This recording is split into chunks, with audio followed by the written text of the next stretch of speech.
Sounds good. 5, 4, 3, 2, 1. What's up, everybody? This is the Living Off Borrowed Time podcast. I am your host, Patrick McGovern, Patrique, off the RYM Music Board, as the only place you would know this from because we do not publicize it anywhere else. And that's would account for our viewership of about 80 people. And at best, that was our peak viewership. Uh, and also the fact that we have not published an episode in about 6 months. And also the fact that I do great intros like this, where I forgot to mention my co-host is here, Caleb, OptimalAudio. What's going on? Good to And do one of these. it's been a long time since we've left. Well, we shouldn't have left you, but we've done a lot of episodes that you haven't heard, including two about Logic, actually. Yes. And so we suffered for literally no reason on those. Those were great times. Those were episodes that really should have been out there. We had Travis reading from Logic's book, a best-selling book, by the way, which might there are certain things about 2019 that have been appalling, and I don't know if that's the most appalling. I feel like it's just kind of the triumph of centrist shit. Like, if you buy Logic's book, you might as well just vote for Pete Buttigieg. Or worse, honestly. If that's the worst thing you can do, I think buying Logic's book is almost worse. It's a real bad indictment on where the state of affairs since Logic has a best-selling book and like a number The of worst thing about that goddamn album was the fact that he ripped off Bismarcky. Like, that was so terrible. A classic. He ripped off a classic. Yeah, and the voices on that, that was just. But there were good things. There were good things in 2019. Musically. There were so many good things in 2019. There were so many more good things than bad things in 2019. It's true. And I can't wait to get to talk about them. And this was a year that, personally, it was a very good year for me. And I feel musically it was I feel like a lot of people were just trying to end the decade on a very strong note. Like, I feel a lot of artists that I followed for a very long time kind of made a point to make final closing statements, if that makes sense. Mm-hmm. I agree with that. I think that it was there weren't a lot of major album releases this year, but I think artists that were previously under the radar is an overused term, but I would say artists that were previously didn't have exposure on a mainstream level past music message boards. You know what I mean? They had statements, and then there were artists that I think burst onto the spotlight that did a very good job, as well. I think that, the genre that you and I listen to the most, I would say, is rap for sure, and that had a huge year. It got a huge year every year this decade, Right. To see just how vast hip hop is now and how good it is in almost every single lane you can find. No matter what you like, somebody put out an album this year that you fucked with. Exactly. That's my opinion. Yeah, I'm looking at my list, and there are 2 non-hip hop albums on it. That's it. And I think that probably, part of it, I guess, speaks to my narrowness as a listener. I have listened to tons of non-hip hop stuff, and plenty of it has been great. But, I guess I listen to things for different reasons, I guess. And a lot of the non-hip hop stuff I listen to, I don't listen to in the same album repeat over and over context. I listen to it for different reasons, of just kind of background noise or I don't know, because I listen to a lot of live jazz. I don't know. This sounds really right. Or ambient music or electronic or whatever. And it's I do kind of keep current on that and people who put that shit out. But in terms of album artists and looking for singles and shit that I repeat and shit that gets burned in my brain, it's mainly hip hop. And I'm trying to think of there's no rock band that I can think think of an alt rock band or something that's put out anything relevant this year. Name one. And who? It's difficult. I mean, it's funny you say that because I do think that it was a better year this year than last year for indie related things, and I Well, I wasn't. mean, there was I mean, there. This Better is. Oblivion Community Center or whatever was Yep. a good folk. That was a great album that started off the year. Like that was like indie folk, indie whatever. I mean, Yeah. obviously, Bridgers they got tied up with the whole Ryan Adams thing, unfortunately. But still, that was a really great album, and that would be in my top 20, I would suppose. There was. And I haven't heard it, but everything I've heard about, and I know it's like alt country really, but everything I've heard about like the Purple Mountains album sounds good. But like, Yeah, heard it's good. not something that I'm reaching for. So I have not listened to it, but I'm sure that's good. I should bring up the RYM list. Actually, I had that up earlier, and I I should. mean, my personal list outside of the top 10 in terms of, some indie stuff. I mean, I really liked the well there's one thing I'm going to mention that I don't love, but I'm more fascinated by, and that's 100 gecs, which is a very internet like Yeah, I gave that one listen, and it it's a felt. lot. It's a lot. I mean, it was. I can see what people see in it, and it didn't really like. I don't hate it. I It's have like no. I see. really There's nothing in it that draws me back to it, though. It's like, yeah. yeah. eh, I No, mean, I can see. I mean, it's pretty out there even by, bubblegum bass standards. It's not even in like my top 40 or anything. I just had to mention it because I know people are pretty. It seems like a love hate thing, and I'm more of like I like it. I find it interesting. I don't know if I'm like listening to it, but I just that some good stuff. I mean, James Blake had a good album. It's not indie rock, but he had a good album. Um, an indie rock album that I thought was really good was the. It's in my top 20, but it's the Alex G album. Uh, I didn't hear that. I thought the James Blake album was like. Didn't people dislike that? I didn't hear it either. Again, like. it was like, I mean, it had like a solid reception. It wasn't anything to write home about. Um, I I thought the Jenny Lewis album was great. I guess that qualifies as indie rock. What the fuck was it called?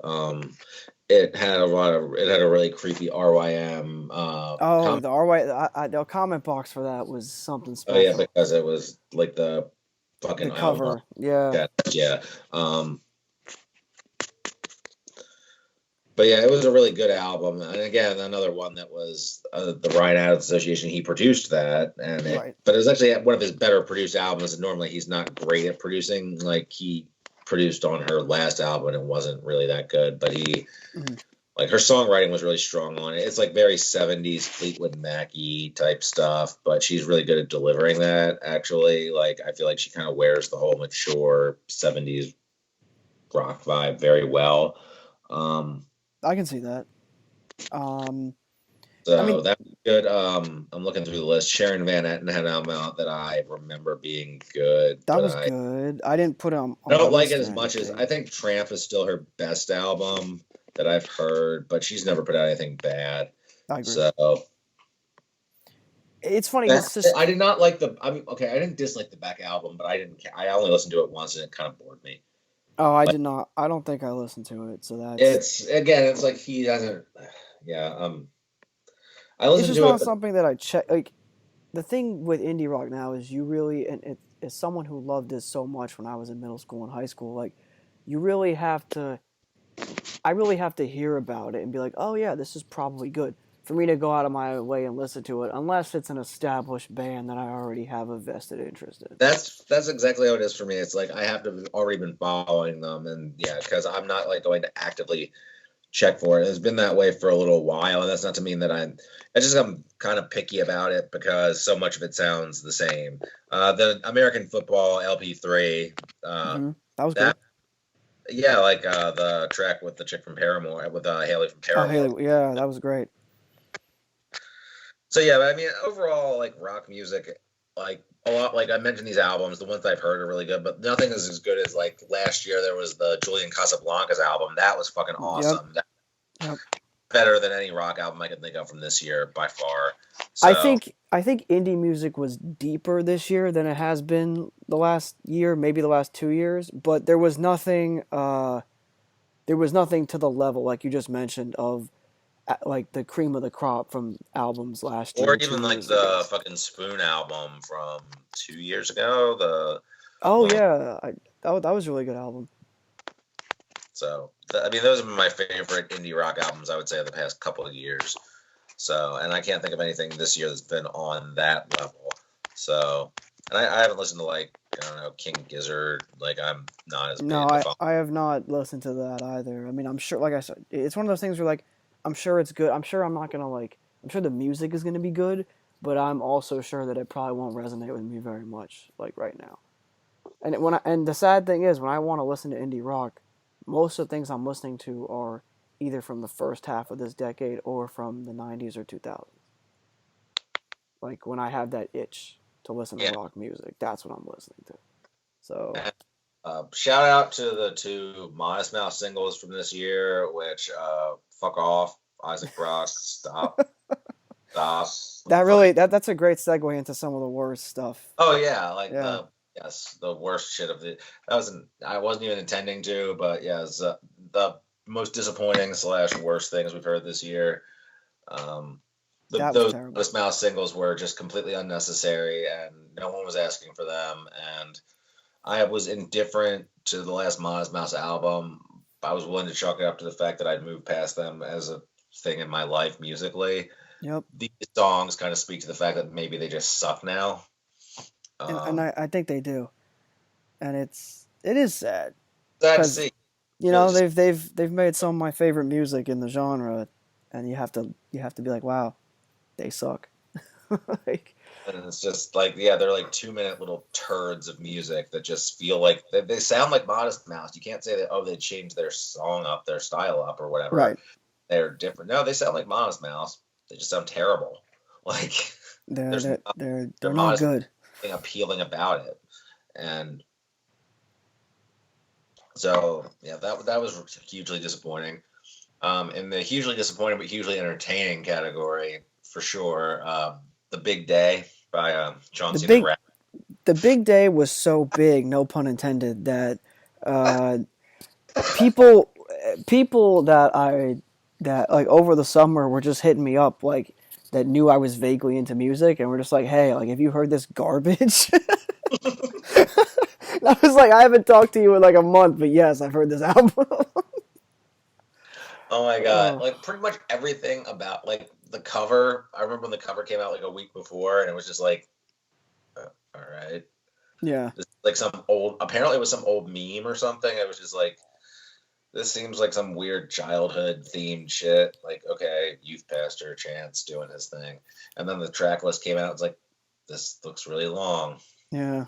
Why It's are going there to a million features? Like, this doesn't look promising. And then it came out late, and then it was man, it pretty was much universally panned, which is tough. slow mo. It was like a slow motion car Yeah. crash. Just watching It's this out and just people responding to it, and just like people waiting for it to get good over the course of listening to an hour and a half of this, and it yeah. never gets good because it And never does. it's really difficult in this day and age for a big time artist like that to get a universal pan. Like even bad albums that come out get lukewarm reception, you know, from critically because there's always like some people that end up liking it, or there's always like some publications that like give it a mediocre score or whatever, or when I'm just like, damn, this sucks. Like, the Schoolboy album was like definitely a disappointment, but and I don't think it was nearly as bad as the Big Day, but there were like still publications that were like, yeah, this is pretty good or whatever, which is like, I mean, the writer's entitled to his or her opinion, but at the same time, it's like, come on. Okay, the thing Yeah, about the Schoolboy album yeah, versus the album is that the Schoolboy album is kind of like Schoolboy kind of doing what he's good at, but he's like really doing it begrudgingly and yeah. like it feels It's just like worse. autopilot. really forced and just like struggling through it and then like unappealing. And at the very end, there's like one song where it's like, okay, he kind of gives a shit. Whereas the Chance album is him just trying so hard and bleeding all over the place, Right. and it doesn't work, and it's so unappealing. And And it's Schoolboy, we have more faith in him as an artist because he's given us three really, high quality projects. You well, know, Chance would say he's given you nothing but high quality projects. I obviously would disagree with that. The only right? Chance project I really like is the Little B mixtape. Yeah. But I mean, I oh, mean, like I said, I like Coloring Book and I like Acid Rap, but I like those projects. I like Acid actually, yeah, Rap. I like Coloring Book enough. Acid Rap never worked for me, I but like there's Acid something Rap less these hollow days about than I Chance's did. persona, and I think that's what the Big Day kind of bears out is like Yeah. the hollowness of it overall when he's like given a stage to like actually say where it's like he can't hide behind the this is a mixtape, I'm giving it to you for free or Hmm. any gimmicks or whatever. It's because it ended up being nothing but gimmicks, and it was just like, dude, some of the songs on there, some of I the mean, they're really. I mean, Hot Shower is one of the worst things I've heard all year. oh my god, Hot Shower, and the title track where he tries doing like a Kid Cudi like fucking Yeah. like crazy, ugh, or like yeah, he's trying to actually what he's trying to do is Kanye on Feel the Love, I think, on Kids See Ghosts almost, whereas like you could go crazy sometimes, and then he goes crazy by like doing Yeah. crazy. Oh my god. He's just it never worked. It never was going to work. And Um, who else? There's like he has a Shawn Mendes feature. He has got the Stitches guy is on there. it's incredible. At this point, Shawn Mendes, who not exactly setting a high bar for music, is making better music than Chance. And you could argue, I mean, I don't listen to him, but more interesting music than Chance, which is just not something I ever thought that I would say. Yeah, so long, dude. He made a way longer album than DJ Khaled. It's incredible. DJ Khaled had a better album this year than Chance the Rapper. DJ Khaled's album, I don't remember anything from it, and that's just not. It really Well, is he had a incredible. Nipsey song on there, so it's probably better. Oh, he that's true. He did. Well, okay, I'm gonna segue this, and I know this is we're still talking about bad things, but I want to do one good thing while we're here because it's still like an honorable mention type deal, and it transitions from the DJ Khaled thing. I think the most underrated producer of 2019, and underrated's a loaded word, but because he is popular, but it's not like 5 years ago when it was his heyday. I think DJ Mustard has been one of the best producers of the year this year. All right, what does he put out? Because I can't really play songs he's put out this He year. put But out so he put out an album that I thought was like the best possible version of like a DJ Khaled album, except Mustard does all the beats, so he's really I think actually I listened to producing this. it. I never did. I'm gonna look it up on our way. Hang on. It doesn't have a great rating, but I gave it 4 stars. I I'm loved gonna it. look at the track list. I'm not gonna look at the rating. I'm sure Legends Will Never Die has a great review of it though. It's got the track list. I think is very strong. Outside of like maybe one track, I like. Perfect 10. All right. Yeah, Perfect 10. Then the closer is a song with Nipsey. That's like what kind of triggered me. So that song's really good. All Yeah, the Project on it. I'm sure that was good. big oh great. That's one of my favorite songs of the year. The Ballin' track, which is now very popular and it makes me happy. That's But got a song with Nav called "Baguettes in the Face." That's there is got like, no way you didn't hear like one of these songs this summer. There were oh, some. I heard on God. On God was a pretty big song. But Gets in the Face was a pretty. I mean, at least on the internet, pretty popular song. I did not hear. Although it's like I'm sure I avoided anything. It's called fucking "Baguettes in the Face" and it has Nav and Boogie with a hoodie. Yeah. Well, So it has Cardi on it it, does but that. Cardi does baby voice on it, so you might want to. I mean I don't mind baby voice Oh Cardi, no! but I mean, I meant as in you want to listen to it. oh, That was an endorsement. No, I, I really think it's a strong album. The song with Young Thug and Gunna is great. It's a beautiful beat.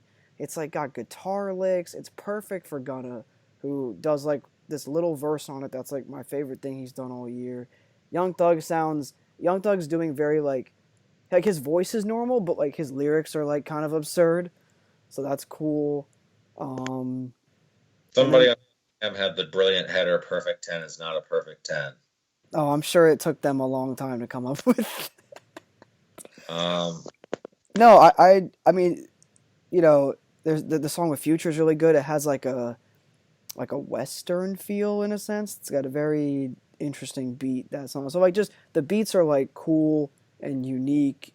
It's very West Coast, very summery. yeah, I think I probably had. I think I probably downloaded it and just never got to it because it seemed like I would have gotten to it for this. Aside from fucking Nab and Boogie being on there, there's no guests I would have avoided. Although I don't know who One Take Jay is. I'm sure it's just probably somebody. He's like a West Coast guy. He's like a how do I describe him? He's like similar to Blueface. Okay. Does That's money and homeless people like Blueface? speaking of the worst shit. But no, I mean there's there are songs on this. I mean, I like the song like "Whoa Whoa" with Young Thug and Gunna. Obviously, "Ballin'" is in my top 5 songs of the year. But "Gets in the Face" and "Perfect 10" with Nipsey. I mean, those are 4 songs that I couldn't put down all year. And I think "Mustard" is underrated because if this, I feel like this is an album that's this type of album was like people liked it, but then they kind of forgot about it. And I feel like in hip hop, this type of album would have done a lot better a few years ago, like Right. commercially.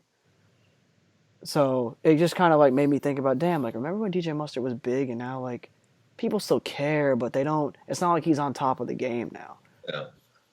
So it just like brought me back to that kind of There era. was there were like 2 years there where he was like the go-to producer.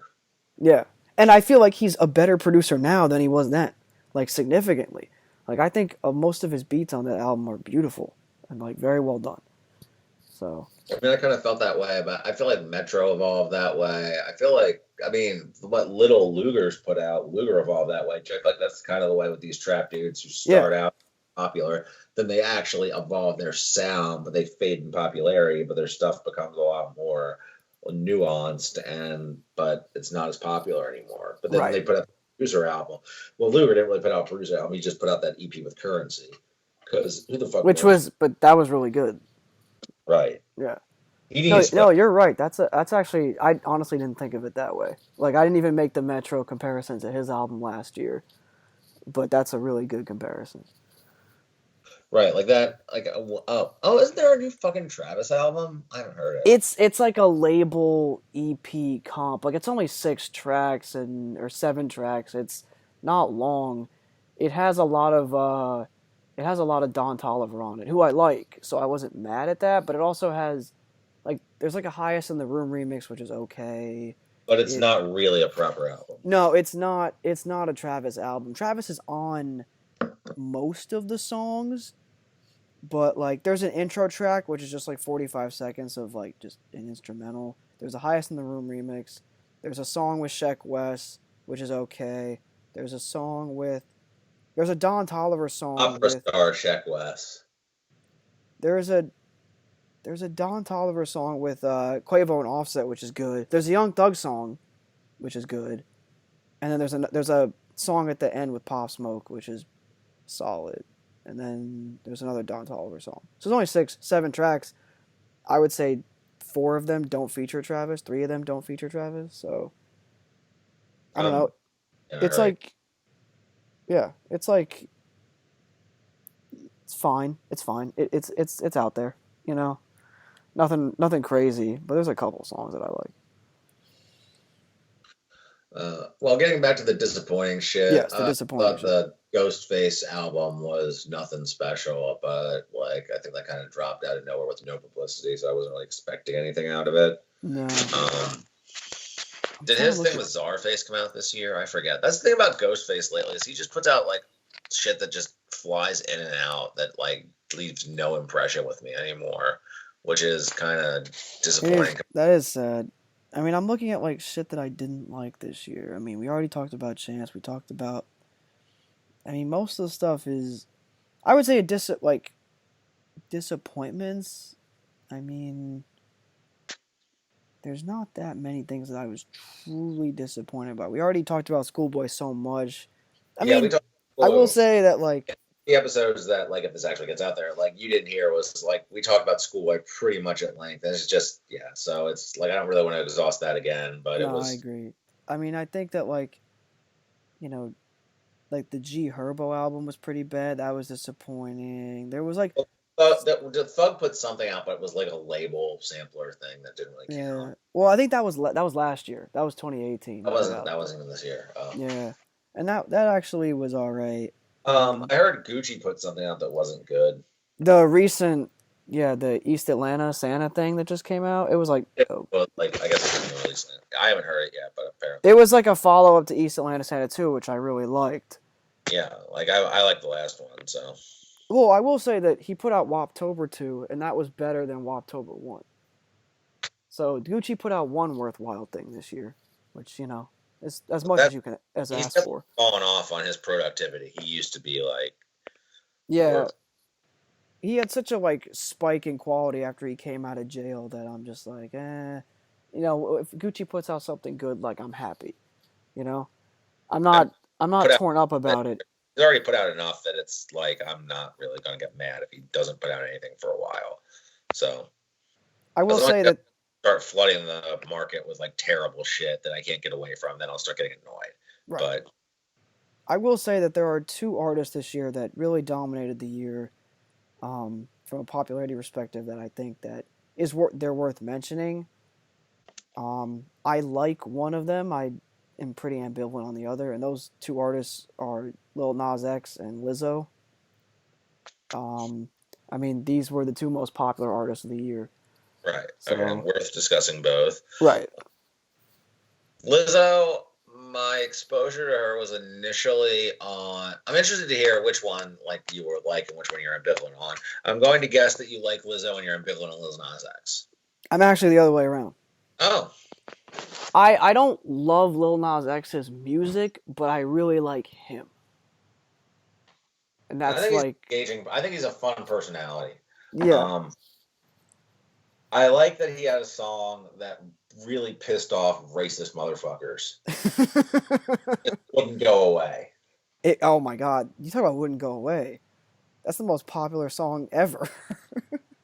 Like from a metric standpoint. Exactly. Like from an Yeah, algorithmic standpoint, that song is the most popular song of all time. which is crazy to think about.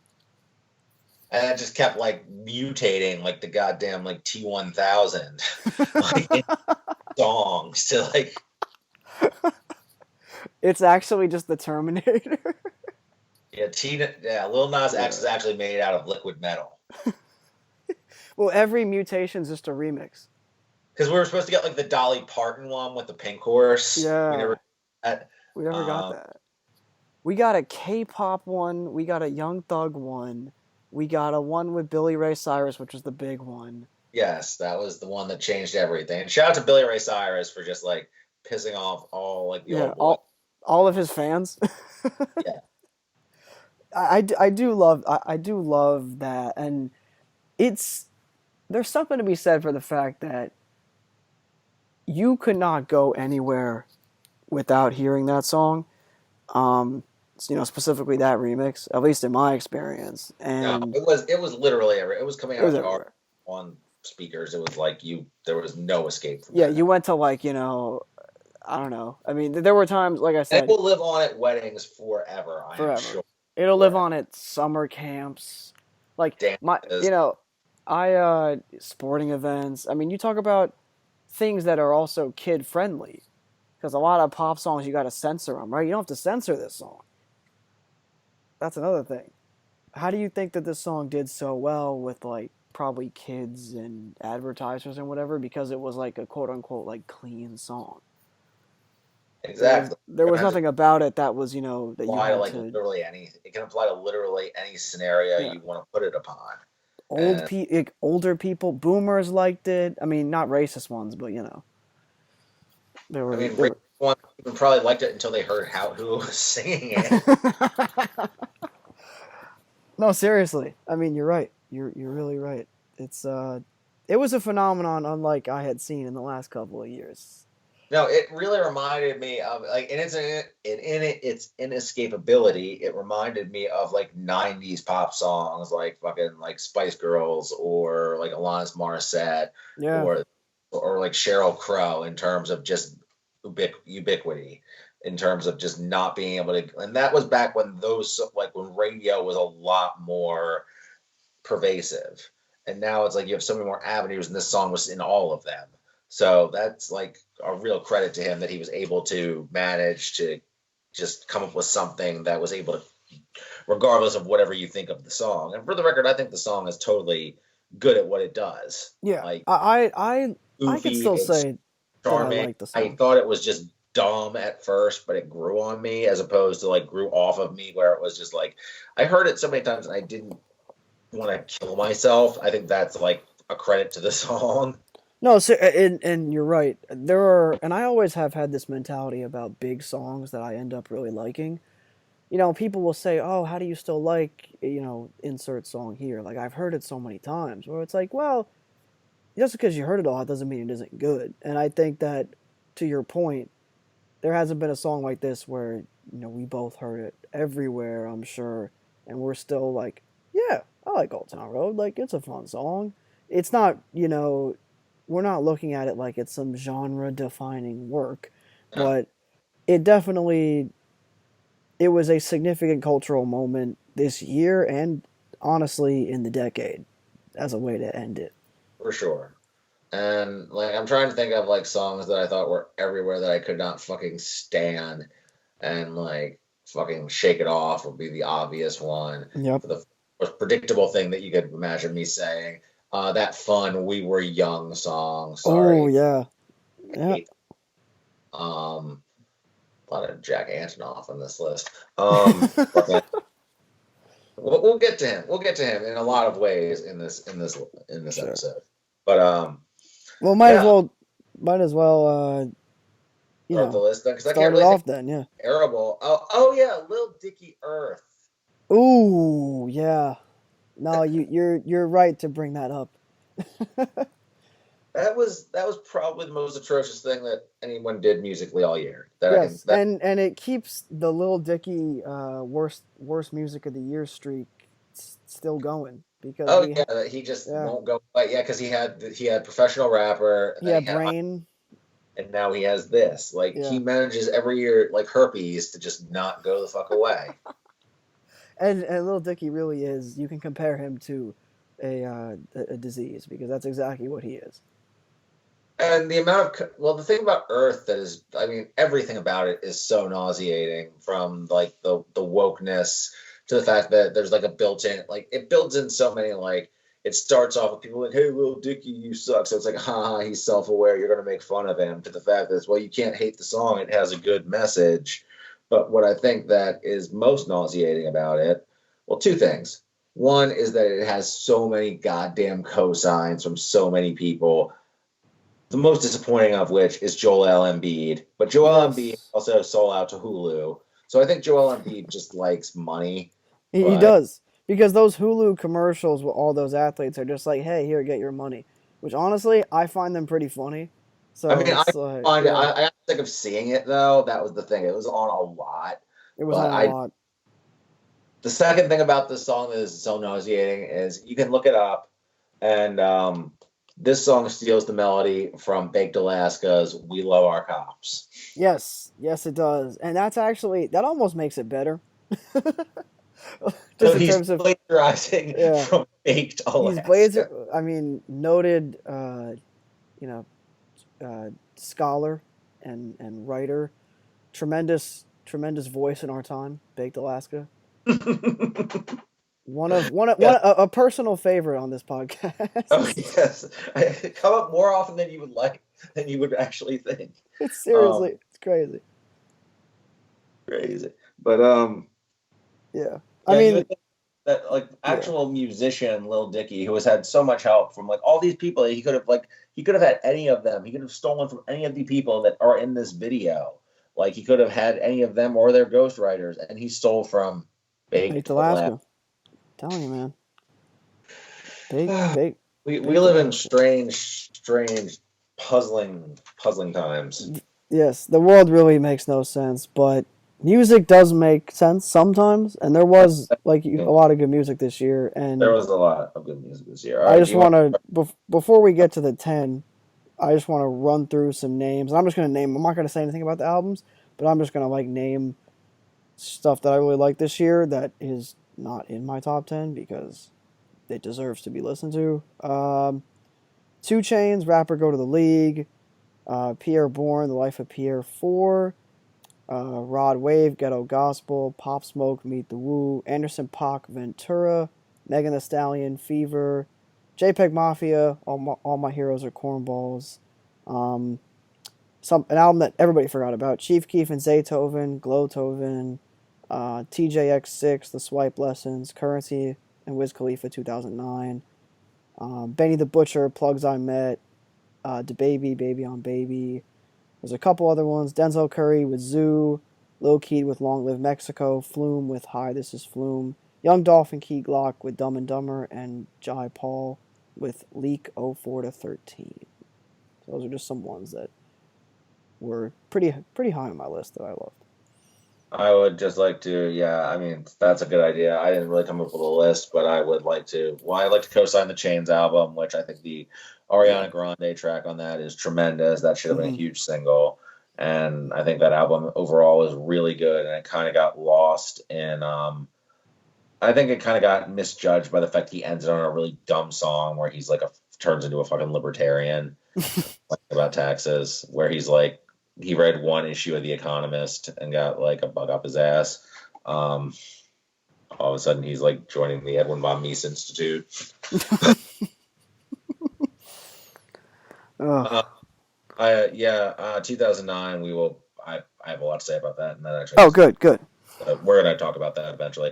I want to talk about like shout out to all 3 of the Your Old Droog albums this year. Were really fucking good.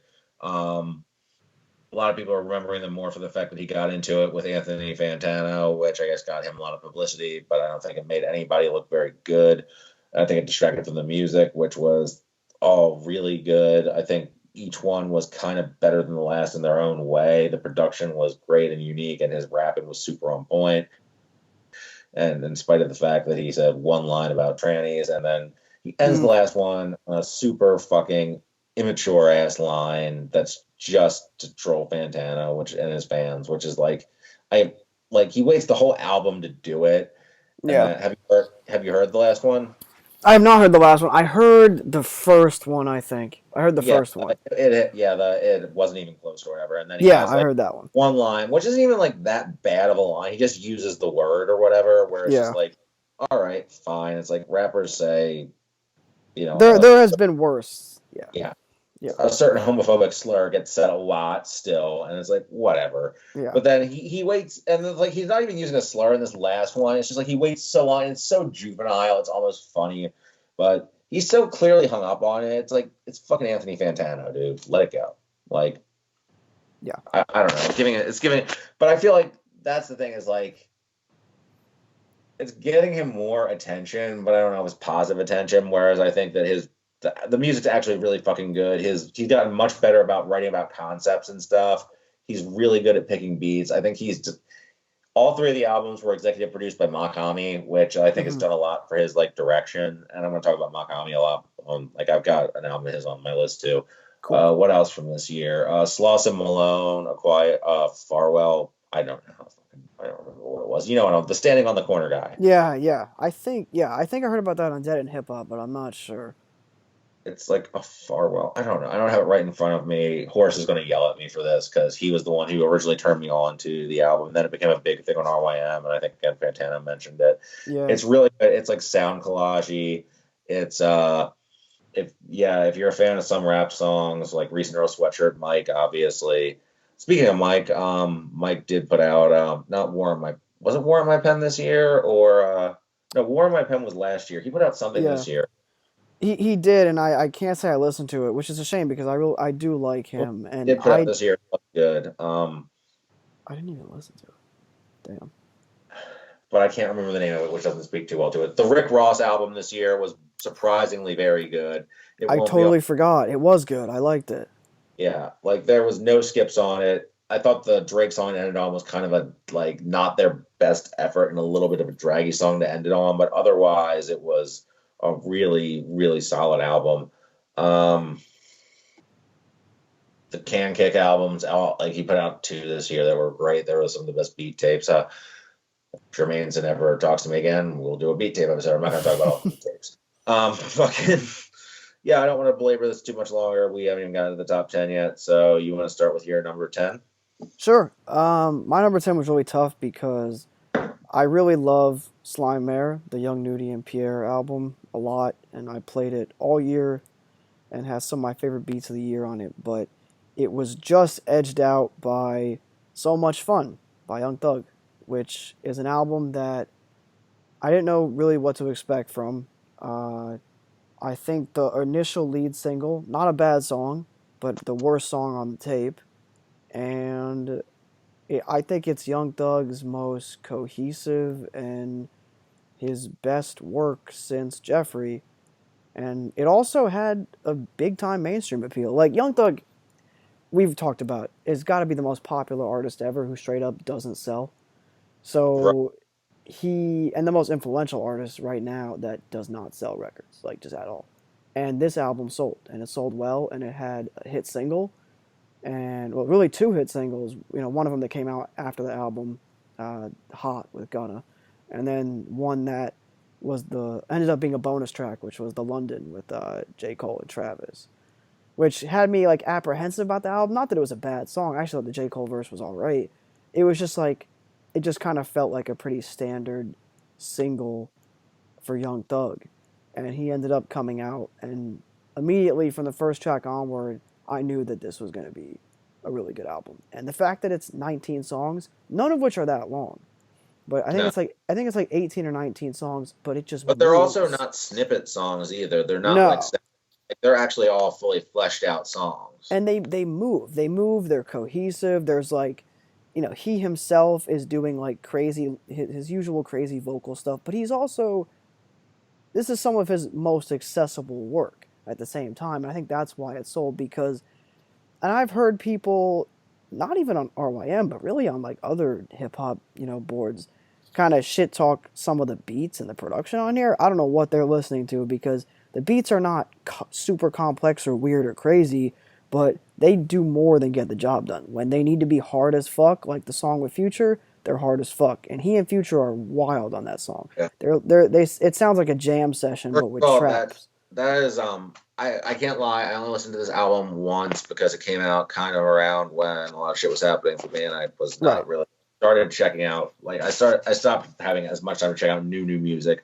Mhm. I think the Future track is awesome. I think the Lil Uzi track is awesome. Those are the two that I checked Oh the most. yeah, the Lil Uzi Um, track sounds amazing. Like just that beat, I can't even describe it. Like it has this like floral type aesthetic to it. It's really cool. The Gunna song is better than, like, again, I'm not 100% on Gunna, but like I feel like he sounded really good on that. That was Yeah. and I avoided the London just because I don't know if it was on the copy that I had or not, but I avoided it because it was J. Cole. Yeah, On top. and that's fair. I also do want to say that the late Juice World comes through, and not just because I loved the song before he passed, but Juice World and Young Thug in their only song. I think it's their only song they've had together. Um, it's a great track, one of the best tracks on the album. Young Thug is crazy on that song. Juice World comes in rapping his ass off, like really, really rapping his ass off, and it kind of, Young Thug in an interview that came out around this album spoke very highly of Juice World. I mean, he did. This is a crazy comparison. He compared him to like Carter 3 Wayne era in a sense, which is interesting. I don't know where he got that comparison from, but You he can said see just that. There's he a real he qual said like I think he said the way that Juice World was like, just the fact that he was like on top was like similar to Wayne, which I guess could make sense. there's a one of I'm trying to think of where I first heard, like, I can't front like I was entirely into what Juice was really putting out, like in terms Right. of, at the very least, his albums. Like his Hmm. albums were long and they were very geared towards a sort of emotional palette that I was not like. It feels a little more juvenile, like, than I Yeah. was. But I can appreciate what he was doing and the songcraft was there. But the dude could fucking rap. Like if you just listen to like what he was doing, he was a very skilled rapper. Like He obviously the free was. does prove that. And there was just a way he would pick what he would go over. Like the fact that he's one of the few rappers who went over Runaway, and he did it really well too. Yeah. No, he Uh, was he was a really interesting guy, and I think it does say that. look, when a lot of rappers have been dying the last couple of years, and it's really unfortunate, but there was kind of a response to Juice WRLD's death. I think that was universally, you know, no matter who you were in the industry, whether you were a smaller or a big time artist, like there were a lot of people that fucked with him because he was a 21-year-old kid, my age, and he already was, one of the biggest rappers, of the last couple years. And Yeah. everybody, even critics, were just like, he was such a nice kid. Like when I interviewed him, it's that sort of thing where he didn't seem like he had an ill word towards anybody. So it was rough, but he was great on this album. No, and overall, the album, as best I can tell, like for the length it goes on, again, I only gave it one listen, but it doesn't. Oh, I'm sorry, I forgot. We got caught up on the Juice World thing. I forgot to mention that I was looking at the RYM page for this, and I saw something that you will enjoy was the Dozens of Donuts review for this. Hard as capitalistic necessity. Yes, that review I gotta be honest with you. I read the headline. I was like, I can't do this. I Oh, no, can't. I didn't read any more of it. I just saw that and I was like, oh, wow, that's a bold, coming out hot. Coming up getting hot. He's done that a couple times this year. He's come out swinging. Let me tell you. I will say the only mistake this album makes, and it's sad, is there's a song called "Ecstasy," which is a great song, and 2 days after the album came out, maybe the day or two after the album came out, Young Thug threw MGK on the song because MGK originally, I guess, was supposed to be on it, and they released it, and he wasn't, and I guess MGK got pissed that he wasn't on it. But the sad part is that the song was one of the best songs on the album, and then he gave MGK like a little verse on it, and I was just like, ugh, you didn't need to do that. Yeah, is he like rapping about like the bitches and ecstasy on I it? Because that mean, sounds really bad. I mean, MGK all like rapping on anything sounds pretty bad, but it's not good. But yeah, like I mean, the songs you have like songs like "Hot" and "Bad Bad Bad" and "What's the Move," where it's like Young Thug is not he's dialing down the vocal gymnastics and things like that. Like he's not whale yelping as much. yeah. But then you have songs like Cartier Gucci Scarf or Jumped Out the Window or Mannequin Challenge or Big Tipper, which I think is like a passing of the torch moment to Lil Keed because Keed's actually his cousin and Keed had a great year. And so they're very similar, like if you listen to them. So you can obviously tell Thug has influenced him. But those songs, Young Thug, and obviously Sup Mate, like with Future, Young Thug is like still the same guy. So people that are like, oh, he dialed it down for the mainstream, I don't necessarily agree with that. I just No, think that he made a cohesive statement, and I he think it's streamlined it a little yeah, bit. Like he did, he was he did. no, I thought it was like again. I only listened to it once. I mean, I listened to the Future track a few times. I listened to the Lil Uzi track more than a few times. Those were my two favorites by far, Hmm. and I thought it was a very solid album. I can't say it would have made my top 10 or 20 because I didn't listen to it enough, but I really enjoy it. I enjoyed it for one listen. I enjoyed those two tracks a lot, and I think that it's yeah. I mean, as far as like I I don't think Thug ever fell off I think he never compromised. Like that's the thing. Is No. like I can't really like he will put out like pop song like he'll put out like the Post Malone thing or whatever. Hmm. He will do tracks with people, but overall in terms of what he puts out for himself, I think he's pretty consistently true to his own vision. Yeah, I agree. That's a perfect way of explaining it, and I think that's apparent on here because he knows. He said in interviews this was going to be like his big, like fun album. He was having a lot of fun recording this and making it, and the title's called "So Much Fun," and the music is fun. So that's why it made my number 10. All right, my number 10 is Currency and Wiz Khalifa How Fly 2009, which I guess will Yes, the sequel yes. to Fly, although technically, I mean, it's not like How Fly 2 or anything. It is their first full length follow up to it. They did an EP called Live in Concert, like as a midway point, which kind of got hung up with label stuff because of the samples. This is really, really solid. It's it's like a spiritual sequel, but it's much more advanced in terms of, at the very least, what Wiz is providing to the project. I would say he's rapping much better. There's a lot more variation in what he's doing, whereas How Fly. The way I was thinking about it today was I was thinking about the album. It's like How Fly is like one of those like teenage comedies or whatever that's like technically not that great, but you might have Mm-hmm. grown up with it, like watching it a bunch on cable or whatever. And like even its imperfections are kind of endearing. And like it's just like by repetition and the fact that you just came to it at a certain point in your life, it's just like something you have great nostalgia for. And like 2009 is kind of sort of when like the rare sort of time that you get like a reboot of these of like or like the same sort of like crew comes back together and does something new that's actually better 20 years later, for lack of a better term. No, I think you nailed the description. Honestly, I was not. I knew. I mean, just how much. I mean, we both love Currency, but Wiz, what has Wiz done that much of, on a consistent basis in his career that we really loved? But I think Yeah, he sounds great on here. It's like they're a perfect match. We've had so many good collab albums the last couple of years, and I think this is a fantastic collab record.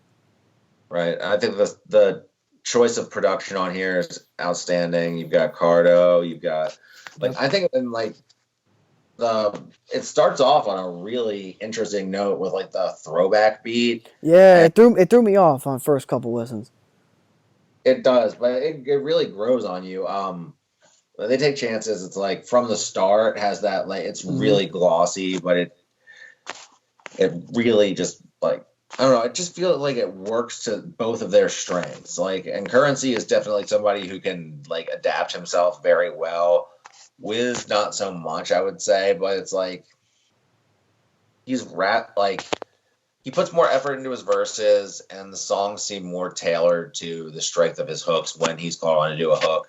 But it also doesn't feel like the formula is the same as it was on How Fly, where it was a lot of just the same template of it would be like a Currency verse and a whiz hook, and over and over, just kind of repetitively the same template, and then the beat would ride out. I do Right. wish some would ride out. That was the one thing. It's like that was one of the great things about How Fly, and I think that was kind of like an engineering flaw they kept in was that all the beats would ride out for like 2 minutes after the song was over, and some Yeah. of these really great. I wish I could hear more of them, but like there's also something to be said for the fact that the songs are really compactly put together and like very poppy, but not like overtly so to the point where it feels Yeah. like they I don't know, like from the It start. feels it feels true to them, Yeah, and it's so apparent. And I mean, personally, my favorite song on the tape is "Find a Way," Find a Way is really which good. is it's a beautiful, beautiful beat, beautiful song, and they're just sitting back talking shit over it, they're really doing that for a lot of the tape. And I mean, From the Start has the same. I love. And I'm gonna struggle to find the bar here. Hold on, but I love the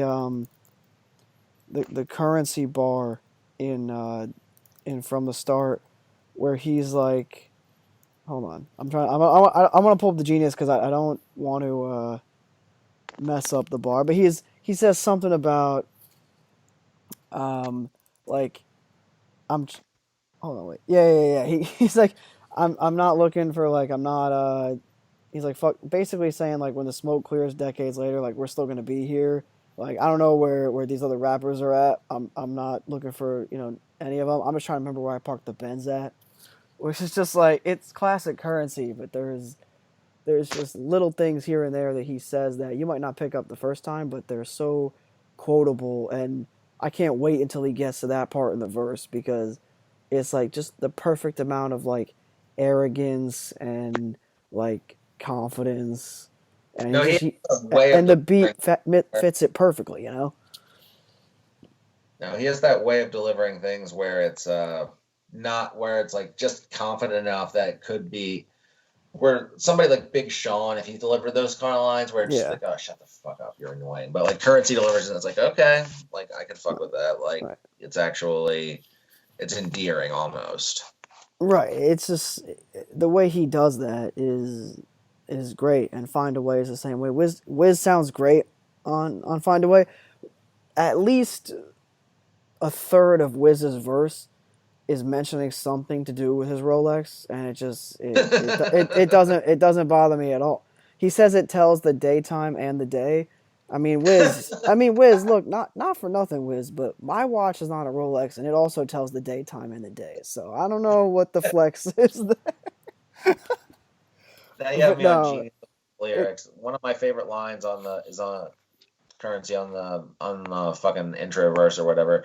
yeah, It's the Stone Duo, solid gold judo. It's just like such a simple line, but it's like yeah. the way it's just so fucking cool.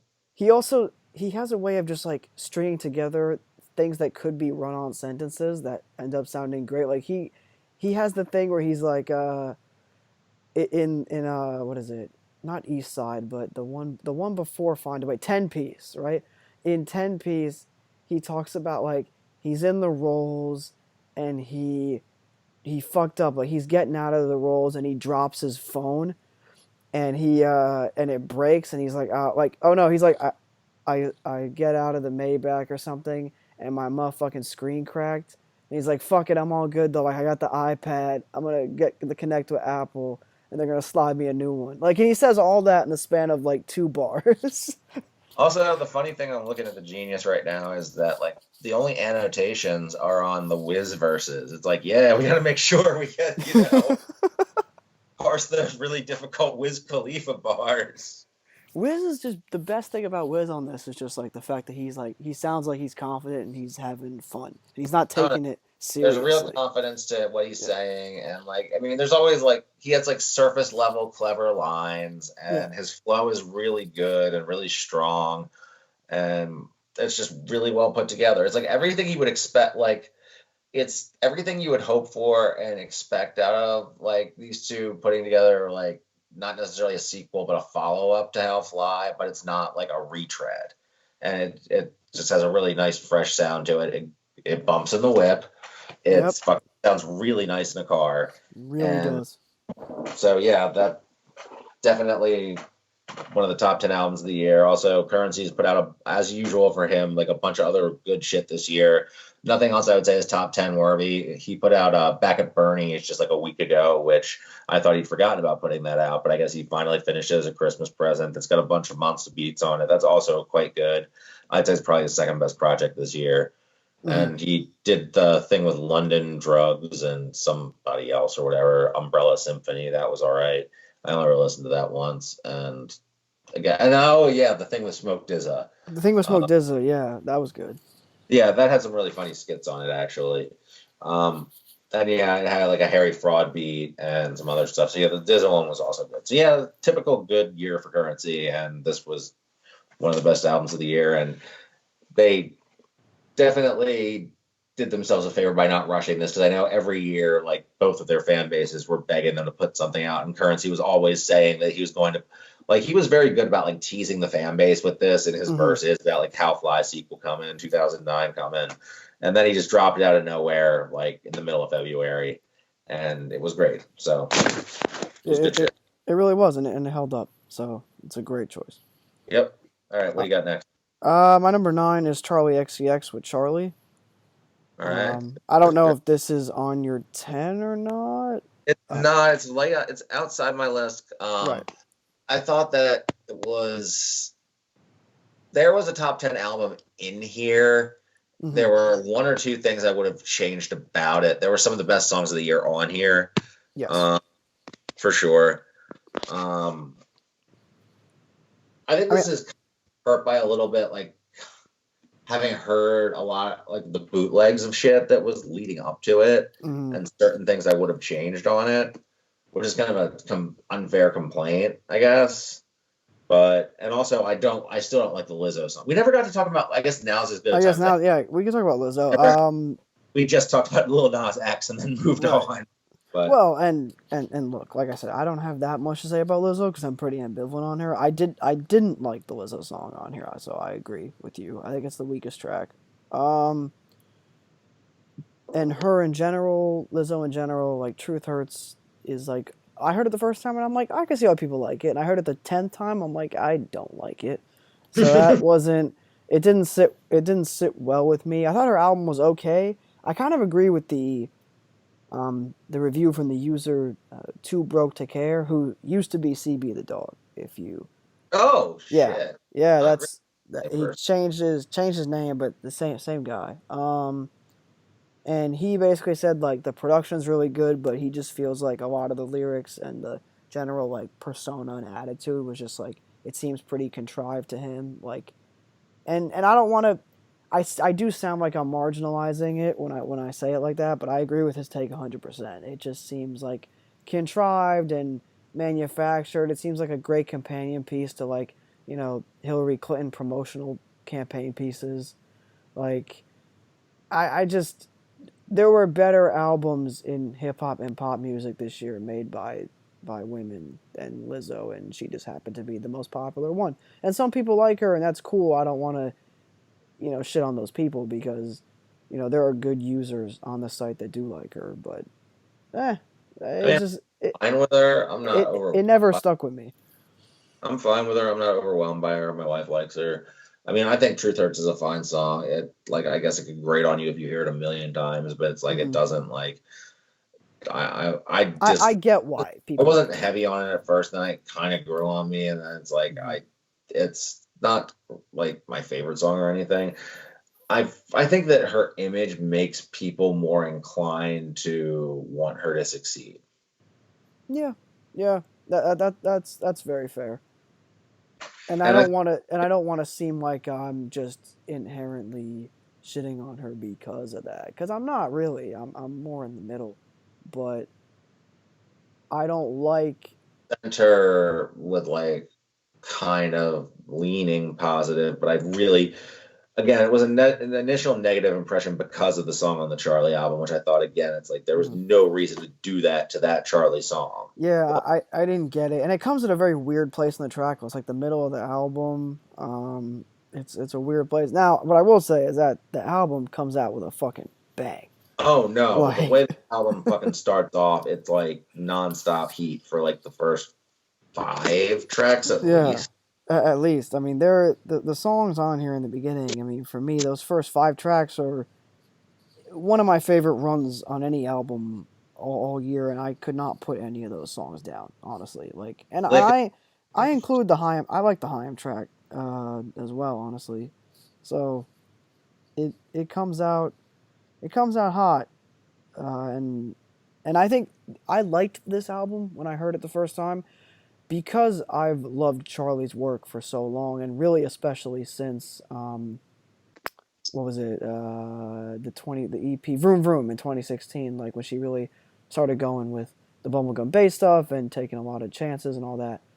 Um, I was so in for this album, and Gone is one of the best songs of the year, so that like really got me excited. And I was just a tiny bit let down at first, but my friend kept on badgering me to play it and listen to it because he loved it so much on first listen, and he had only heard Pop 2 before that.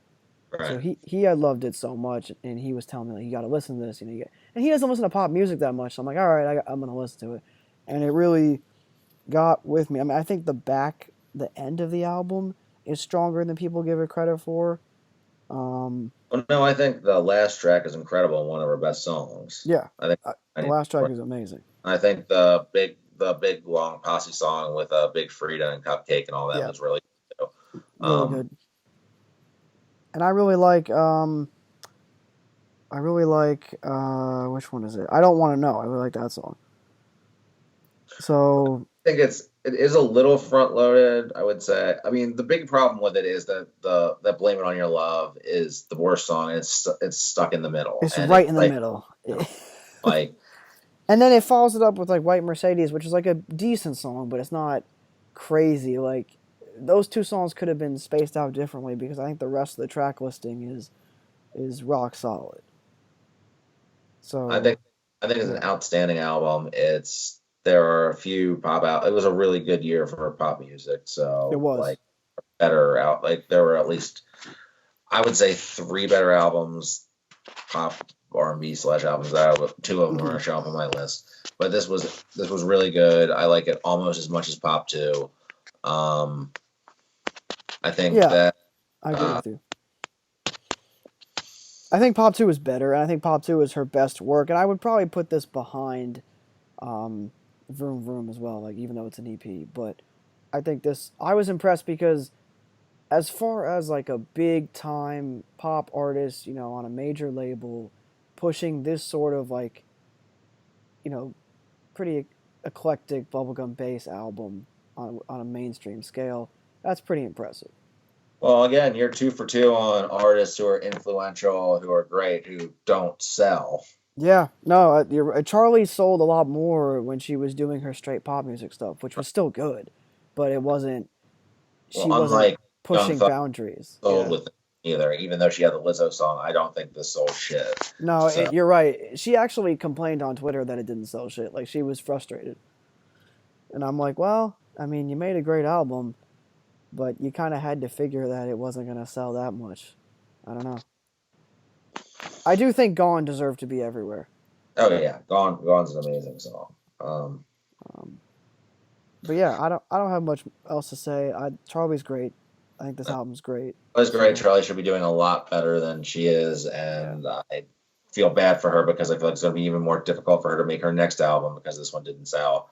yeah, And it doesn't strike me as somebody who's just going to like leave her label and go. Oh, she strikes me as somebody who probably signed a bad deal. mm, For her I to could see not it. go independent at this point. I can see. I don't know her deal, but I hope not. Yeah. Just So seems yeah, like this album really got fucked with. If you look at the Charlie XX World bootleg, I think it was, or whatever, and all the songs that were like, there seems like there were a bunch of sessions for this album before what actually came out. yeah. And No, it was a couple. It was 2 years in the making, so I could see it. So what was your number nine? is You Know What I'm Saying by Danny Brown. Oh, all right. So this is higher on my list, but we could do it now. It's whatever No, you yeah, want to do. we should do it now. Yeah. This is an I've been thinking on this album a lot, and the only reason it's not higher is because it was such a loaded year. It's been an album that's really been growing on me. I think it's a real testament to how good of a writer and rapper Danny is, and how Mhm. much he's evolved, and how much of a craftsman he is in terms of how he puts things together and concepts. Like I remember Dirty Laundry was the first single, Yeah. and I was a little bit underwhelmed by it. I'm like, this is good. Like but it was the first Danny, like when it was the first lead Danny single in a long time where I wasn't like absolutely apeshit hyped for it. Yeah. Like when it came out, and I was just like, oh my god, this is like such a big refreshing break from everything. But then it's like the more you listen to it, the more it settles in, the more like the wordplay and like the concepts actually resonate, the way you feel. Like literally every word is so carefully crafted to actually fit together, like, and not just in like that way like every rapper says that they Hmm. do that about their verses, but like he actually does that.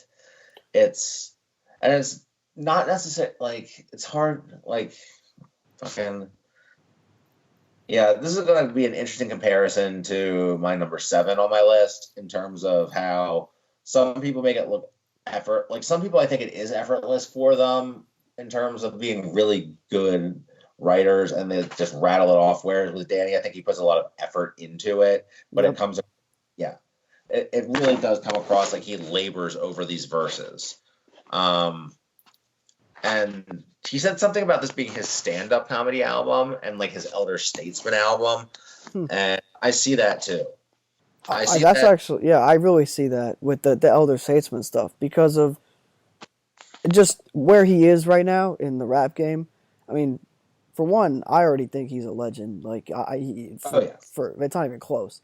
And I also think that linking up with like some older producers and stuff, like, and just being the age that he is, like, I could see it being like he's went through all the shit of the Triple X and the second half of Old with the crazy EDM stuff and the Atrocity Exhibition with all the crazy druggy sounding beats and how experimental it was. And now he's like, I'm just gonna make a great rap album. Like I'm just gonna rap and I'm gonna get like eclectic beats, but nothing crazy. And I'm gonna rap over a couple old school instrumentals, and they're gonna be some of the better rap songs of the year. Like, and I'm just gonna do that because I think Best Life is an absolutely wonderful song. Oh yeah. Best And Life is one of the yeah. best songs of the year. What else? The JPEG song apparently Q-Tip had to have like JPEG really told JPEG to tone his shit down a lot on his song. Like originally there was like a first take of the Peggy song and Q-Tip was like, no, that's not the vibe we're going for. Yeah. Which is And fair because JPEG is a very abrasive person and rapper. yeah. Yeah.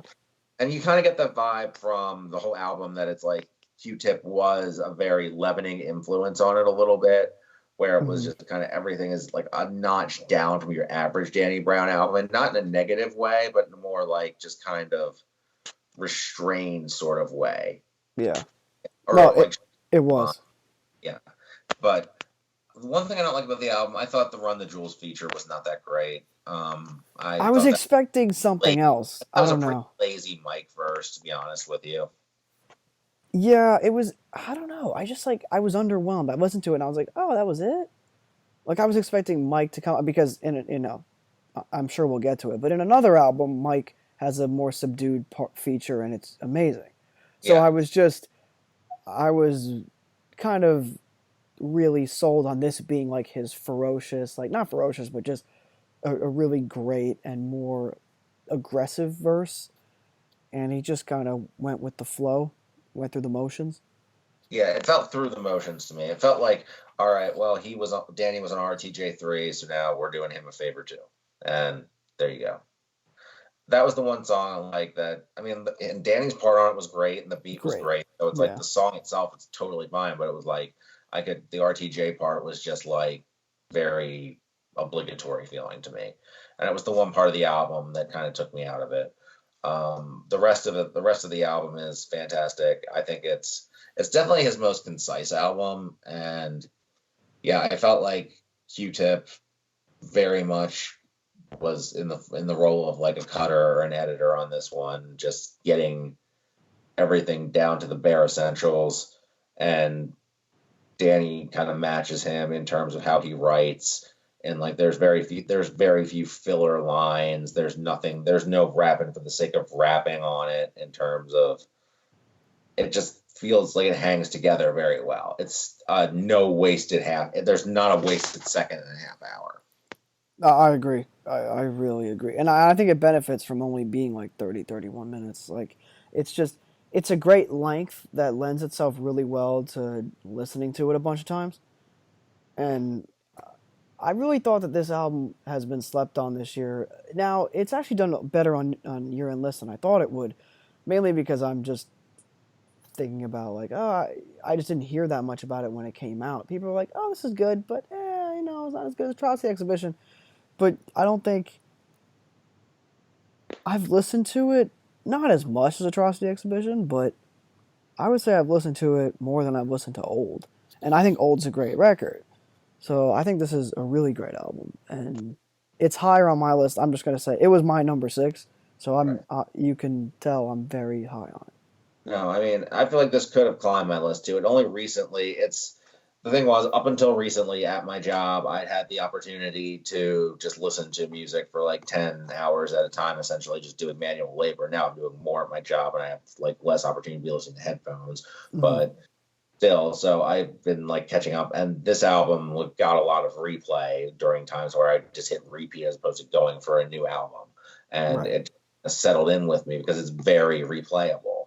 The beats and the raps alike are just like It sounds bad, but it's easy to listen to, and I don't think and I mean that in a complimentary form. no, Like it and I really feel is like that's easy. something new for Danny because Yeah. like every one of his albums, like this is definitely the album that's his most unassuming album, I guess, or easiest to Yeah. listen to. It's Hot Soup.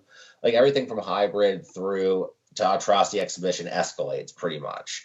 I mean, well, maybe not the second half of Old, but Right. like still, well, no, yeah, the second half of Old, not the first half of Old. Yeah. Not the first half. Yeah. Yeah, but like everything, like yeah, Triple X, then the second half of Old, then of course Atrocity Exhibition is just like one long escalation. And Yeah. then it's like, where do you go from Atrocity Exhibition? You can't really go that much farther or that much harder than that. So I think he may, like, unless you're just going to full on industrial noise or punk or something along those lines. And I feel like he made a pretty wise choice. Is like, no, I'm going to challenge myself as a writer. I'm going to dial it back. I'm not going for shock and noise. Mm-hmm. I am. So I No, think this.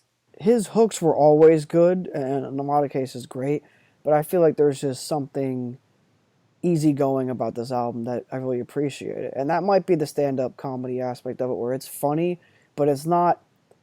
The humor is the same Danny humor, but it's not so coked up, in a Yeah. sense, or just whacked out on whatever drugs, literally or figuratively, that the album is, that the previous album would be on. And I feel so, like this is a Danny album that you can't make the criticism that he made for people so they couldn't criticize. Well, I like it if he wasn't using that voice. yeah, oh, I agree. That's actually a good point, because if you don't like Danny's voice, you have no excuse not to like the album, because the voice, the yelpy stuff is barely there for long stretches. Like he's just doing he's really. I mean, it comes off in the best life, but it sounds like he's really living like his best life right now. Yeah, I He feel like, seems yeah. comfortable. Also, it's giving you what, like 6 tracks before Best Life, and at that point, you're pretty like, I feel like you're pretty acclimated to it at the time, and the way it works within the song of Best Life, and also the beat of Best Life Oh that's my god, it's beautiful. one incredible beat. One of the best. I was so happy to hear just that beat. I can't even describe. Is Like, that, I was is just that like, Paul man. White? Is that a Paul White, or I think that's Paul No, White that's or Q-Tip? I forget if that's Paul White. I always thought it was Q-Tip. Maybe I'm wrong. I don't remember off the top of my head. I'm gonna Wikipedia that. Great radio right now.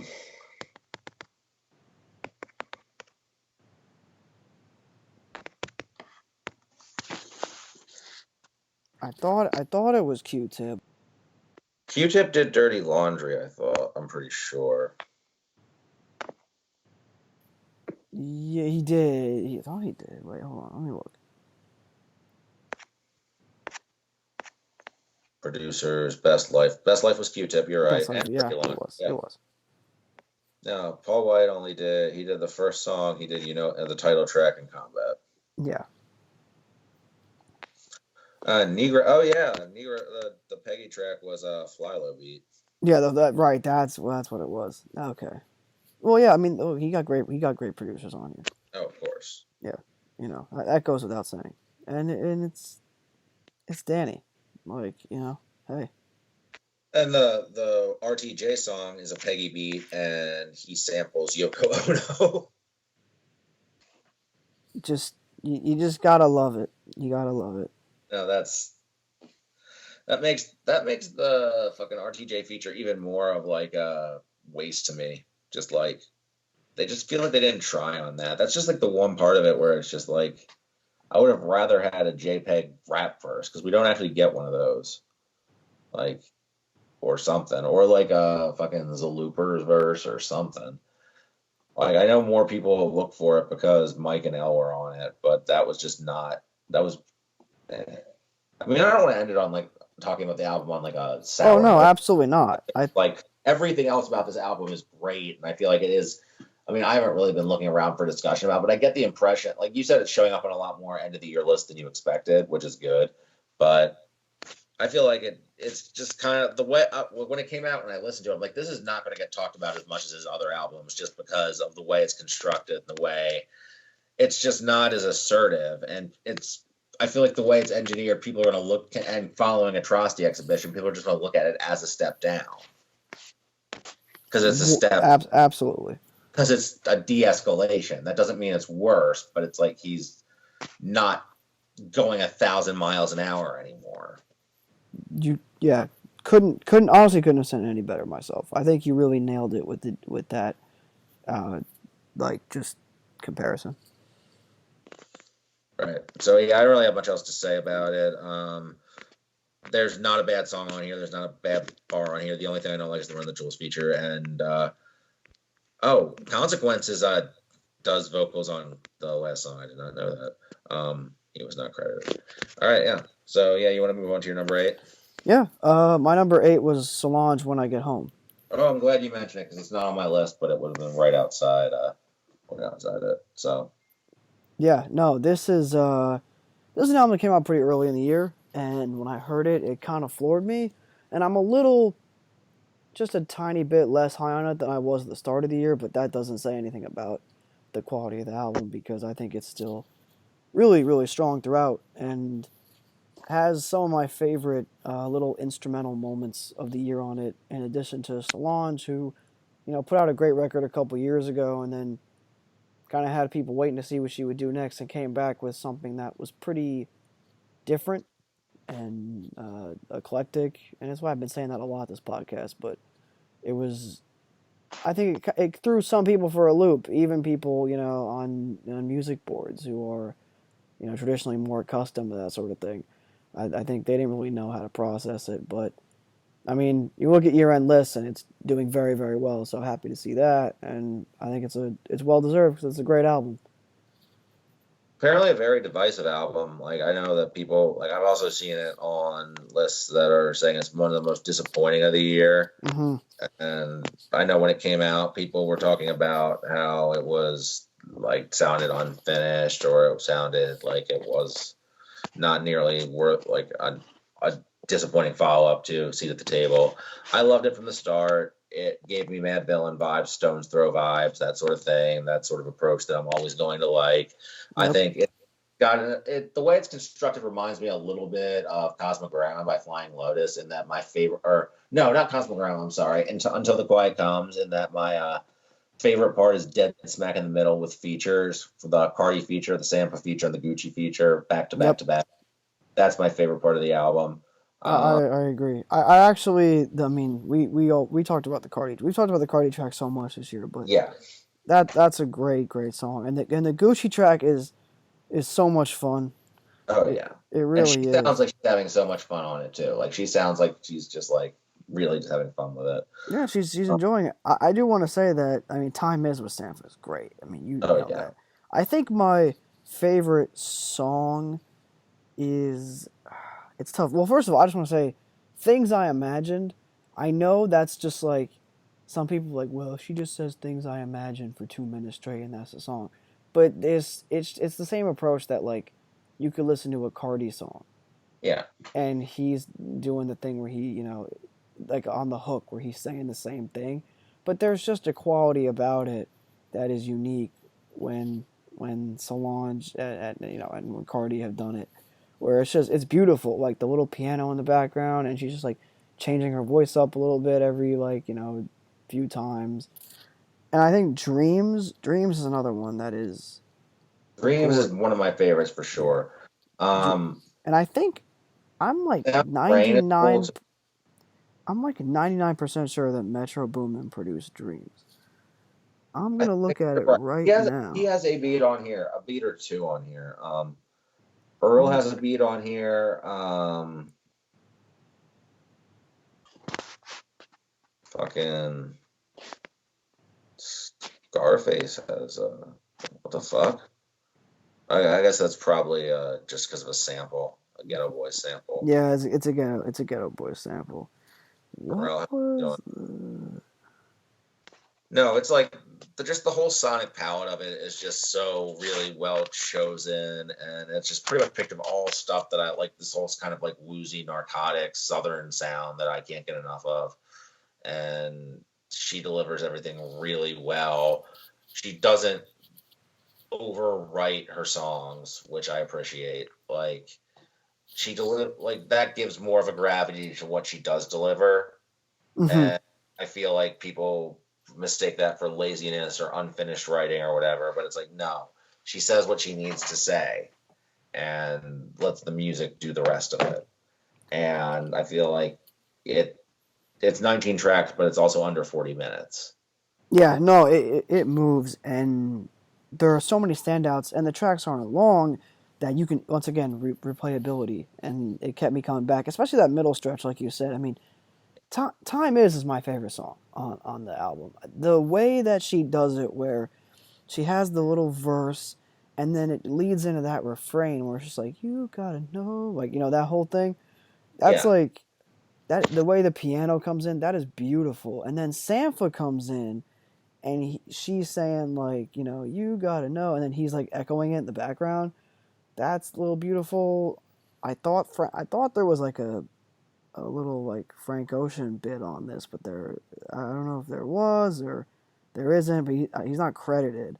But there were people that were saying that they heard Frank on it. I don't know. Maybe Sampa sounded like Frank, but anyhow, like just the way that they did that track together, like this back half of that track as a duo, was like my favorite moment on the album. And then that leads right into the Cardi song, which is neck and neck as well. Like that's So, a damn near perfect song, and the way that like Solange transitions into like Cardi's verse, and then like she starts doing the little ad libs in the background too.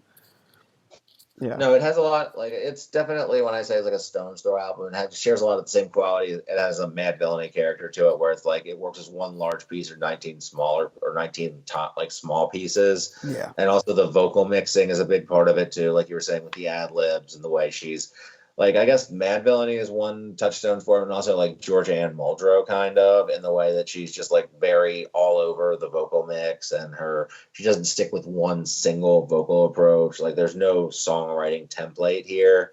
Mm-hmm. Like everything, it's a constantly shifting album, and that's what I really like about it. It feels like no one track is alike, but everything is all of a piece, and there's hooks everywhere on it. I fucking yeah. It would be right. It's right out. It just missed my top 10.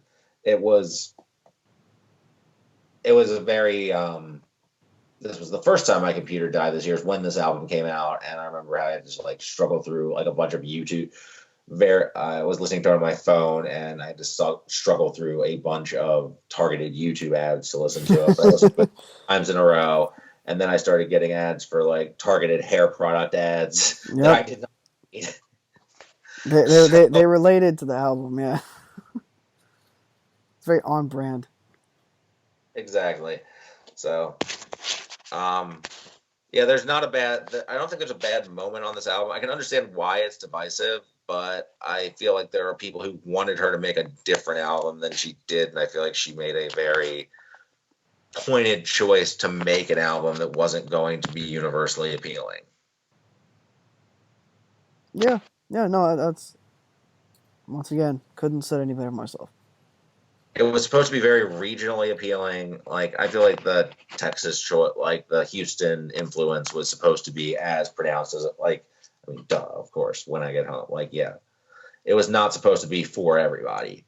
So, and I really appreciate it. Like yeah, talking about it makes me want to listen to it more, and kind of regret putting 2009 on it almost because I feel like this probably has more to offer, but I definitely listen to 2009 more.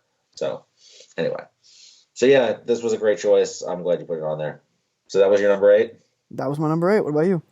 My number 8 was, and we're going to talk about this for a long time because it leads into talking about a lot more, was Kanye West's Sunday Service at the Mountain live at Coachella. Oh, interesting. Yes, so I've obviously heard it. I can't say that I don't know what to do with it, to be honest with you. Like, the whole gospel stuff this year, and I guess this leads into the whole section about the gospel stuff, I really liked in some instances. Some stuff off, Jesus is King was like, eh. But I think the Kanye gospel pivot is an interesting one, but one you could have seen coming. And the Sunday service, I'm assuming like you just mean the original, like the stuff that came out. Yeah, the Coachella, yeah. Well, I mean, there was one recorded before that. There were a few before that. There was one recorded that goes around as Sunday Service Volume 2, which has Ghost Town and and I Wonder and some other stuff, which is also really good. I mean the Coachella one, which has Pastor DMX on Ultralight Beam and Chance on Ultralight Beam, and Cuddy does some stuff, and his daughter does Poopity Scoops on Lift Yourself, which is the most thing ever. And yeah, so I mean, go ahead, man. Like I mean, what exactly did you love about this? I accidentally turned it on there. I think it's probably the purest expression of what he's going for, and also artistically the most. It's like the synthesis of what he like. I think he ended up splitting apart with the 2 albums he put out this year. And even one is not really him, although he arranged the songs or whatever. And like on a pure musical level, I think it comes across best in this long form live performance. I think it's more interesting than just purely gospel because he's also doing this sort of like house music, and like the way it comes across. The reinterpretations of his old songs are really interesting and they work great in the new context. The energy is palpable. I think the fact that when he comes, you wait to hear him actually do anything for like nearly 2 hours, and then he finally raps on All Falls Down, and it's fucking amazing. Especially after they do Lift Yourself, which is the ultimate you wait for Kanye to rap song, and then he doesn't rap, which I think is like a really smart fucking joke.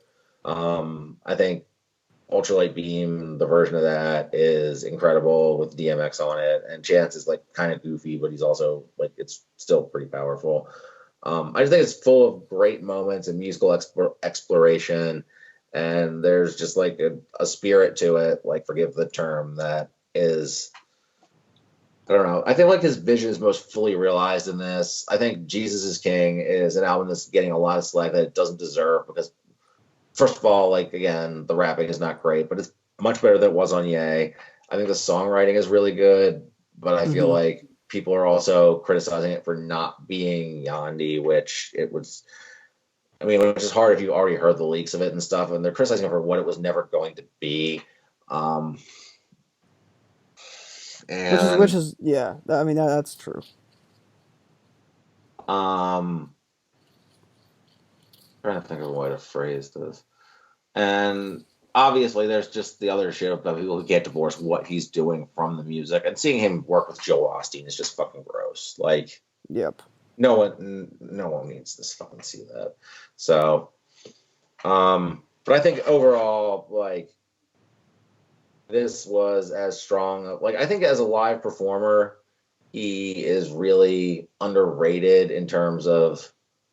Like, late orchestration is one of my favorite things he's ever done. I don't think that gets nearly enough credit. I think this is up there too. I think that he deserved to have like a defining live document. This is the closest. Like again, another thing that deserves consideration is that. And there's just tons of stuff that's on record there that is unlike anything he's ever done, and it's not just straight gospel. And the way that it reinterprets and reimagines his old catalog in this new context is great and just really creative. And the other thing is that like he's somebody who never does anything on a small scale, and this is like maybe the grandest scale reimagining of anything he's done musically, which I think that's kind of interesting to have a testament to that too. Yeah.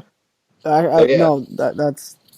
I think you've actually nailed the description because I kind of don't know how to talk about it, and I think that you really nailed it, and I do agree with you on the Jesus is King front that it is underrated, that the songwriting is good, some of the rapping, not what you want, but there are songs on there like Follow God and like what am I missing? The one with the Use This Gospel. Use This Gospel, I think is amazing. I think it took super balls to reunite the clips on a song and put Kenny G on it in 2019 and have it fucking work.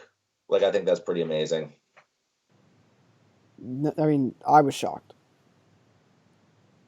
Yeah, I actually don't skip anything on Jesus. I've started to skip Closed on Sunday because it's just kind of it's not great. But yeah, the thing I don't know. I listened to the Coachella performance again fresh for this podcast, and it's actually grown on me. I've listened to it like 2 or 3 times before, and it holds up. I recommend listening to it again. It's unlike anything else he's ever done, and I feel like that's what kind of makes Jesus is King a little disappointing, is that I feel his vision was most fully realized without him putting words to it. And then when it came time for him to put words to it and to streamline it and to actually make it into an album, I won't say he choked, but he both kind of overthought it and couldn't resist being Kanye and just making bad jokes like, what if Eve made apple juice? Like, It I just mean, had to do it. He just but had it's to do it. Kanye. Like again, like what did you expect him to do? Like again, like one of the best moments on that is "All Falls Down," and that includes the line, "Couldn't afford a car, so she named her daughter Alexis," It's and that's true. like a big fucking applause line too. So It's I mean, Kanye. You that's the know. thing. It's like again, like people who are also saying he's changed or whatever, this and that. It's like this is probably the most full circle Kanye thing that could have happened. And then again, like they played Jesus Walks during that set. This is like Yeah. the most full circle Kanye thing he could have done.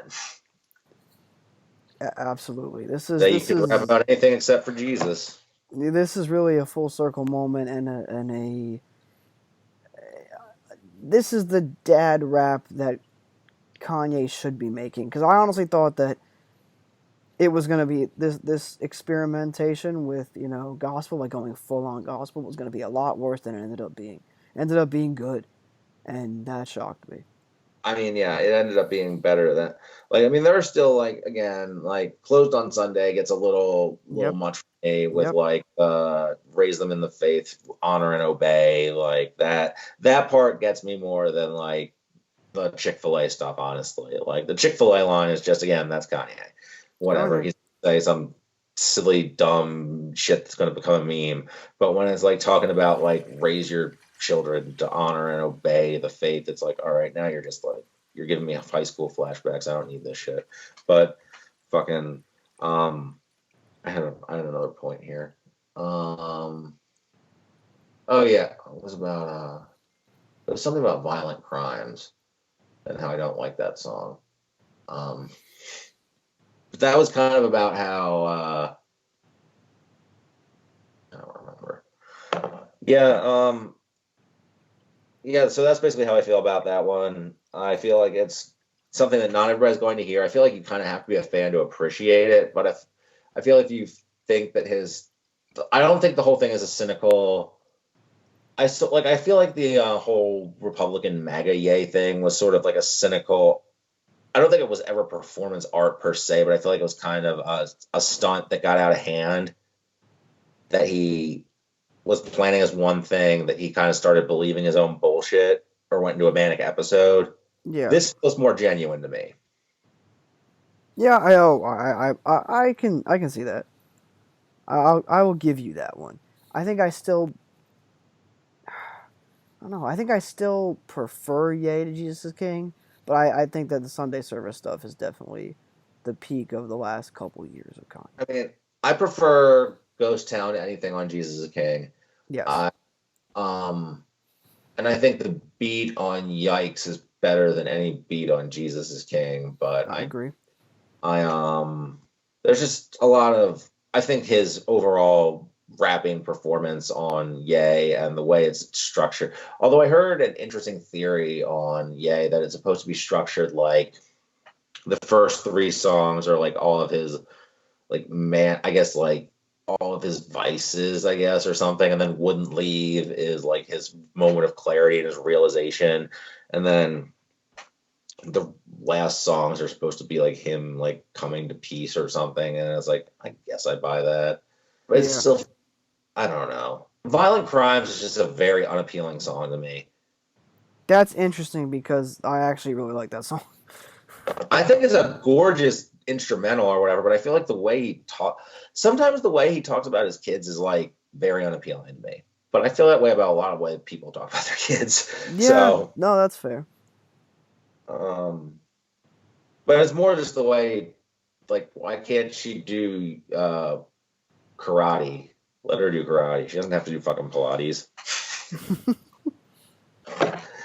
Anyway, your number 7. My number 7 is Tyler the Creator with Igor. I have this higher. Okay, so or well, should we yeah, talk we can about? talk about it. We can talk about it later. Okay, so your number 7 is Igor. Yeah. I thought you would have. What's your number 7? My number 7 is another Odd Future person, Earl Sweatshirt with Feet of Clay. Oh yes. Okay, so you're gonna have to first things first, the accordion track, because that's the track that gets a lot of hate. Yeah. Yeah. It's called East. Yeah, East. You're right. I'm gonna defend it. I fucking love it. It sounds like something Doom would do. It does. It does sound like something Doom would do. I really like the EP. It didn't make my list, obviously, but I it was different from what I was expecting, but not out of the ordinary these days for Earl. Just because like I know some rap songs, Yeah. so you have an idea of what you're getting yourself into. Some people are calling it some rap songs like cast-offs or B-sides or whatever. I didn't really get that. I felt like there was an element of pretty much everything Earl has done on here, with the exception of the self-titled EP, which I don't think he fucks with that anyway at this point. But I Mm-hmm. felt like there was like each track had some element of like there was a little I don't like shit aggression. There was a little like some rap songs type slurry disaffectedness to it. There was a little Doris rapidy, like I think it starts off with kind of like a Doris rapidy rap type track, although he's doing kind of his new delivery on it. And the beats are very much like some rap songs or further left, I would say. The rapping itself is like I think kind of a page of everything he's done, with maybe a little for a generally a little closer to some rap songs, but I think there's a nod to everything he's done previously. But Mm-hmm. the beats themselves, I think, are in some rap songs lane and just with a little darker. I think that everybody gets on East because of the fucking accordion, which I think is hilarious. I didn't actually think anything of that song when I heard it, which I guess speaks to the fact that I just listen to a bunch of weird beat tapes all the time. So I'm just like, okay. I think the bars on this are great and it's cool. But then I was like, everybody's like, wait, people fucking hate this song. People really hate this song. People do.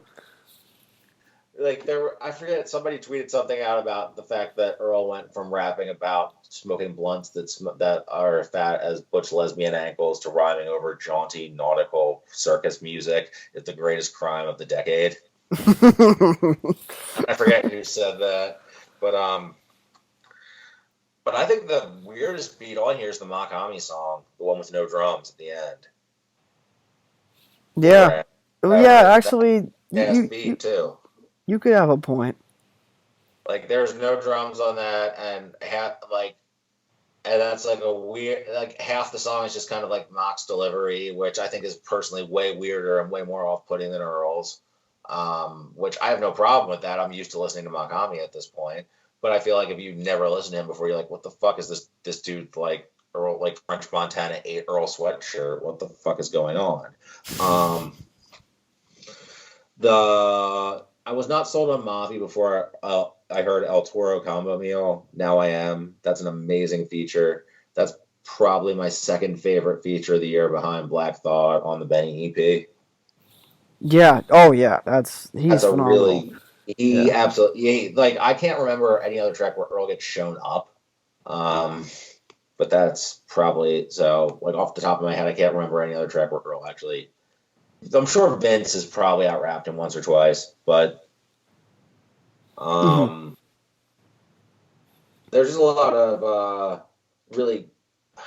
I mean, I would have to look up Genius to look up for the actual bars on this, but I feel like there's a good balance of just like punchlines and like heartfelt bars on this, where like there's a protect your neck. Well, I think my favorite one, and I think it's off the first track or whatever, is like protect your neck, but don't forget about the heart. Oh yeah. Yeah. I know what you're talking about. So It's so I think there's just like Damn. a sense of Earl kind of being a little more at peace with himself on this one than he was on some rap songs where he was dealing with some heavy issues. Like he's still obviously like an oppressive dude, but he's so that's why I guess I kind of get the Doris aspect out of it a little bit. I mean, Doris is also not exactly like no Earl music is very happy, but there's some of it where it's more like I'm just kind of fucking around, getting high and rapping for sport, than I'm just fucking depressed and you're gonna hear about it. And I feel like there's a nice more of a balance on this one than there has been on his last two projects, last three if you count Solace. So so I feel like in terms of, and again, like you have to have some sort of sense of humor to put the beat you put on East. So I really enjoy it. I've listened to it pretty constantly since it came out. I'm still unpacking the bars on it. I think that it's just really entertaining. I think Earl's streak is unbroken. Yeah. Yeah. No, I agree. I don't think he's This isn't great radio. All you do is fucking agree with me. What are you gonna fucking...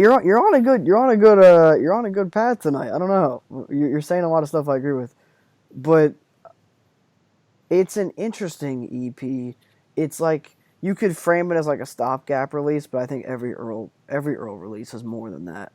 Like there's not a tracks on here that I'm like, oh, he just threw that shit together.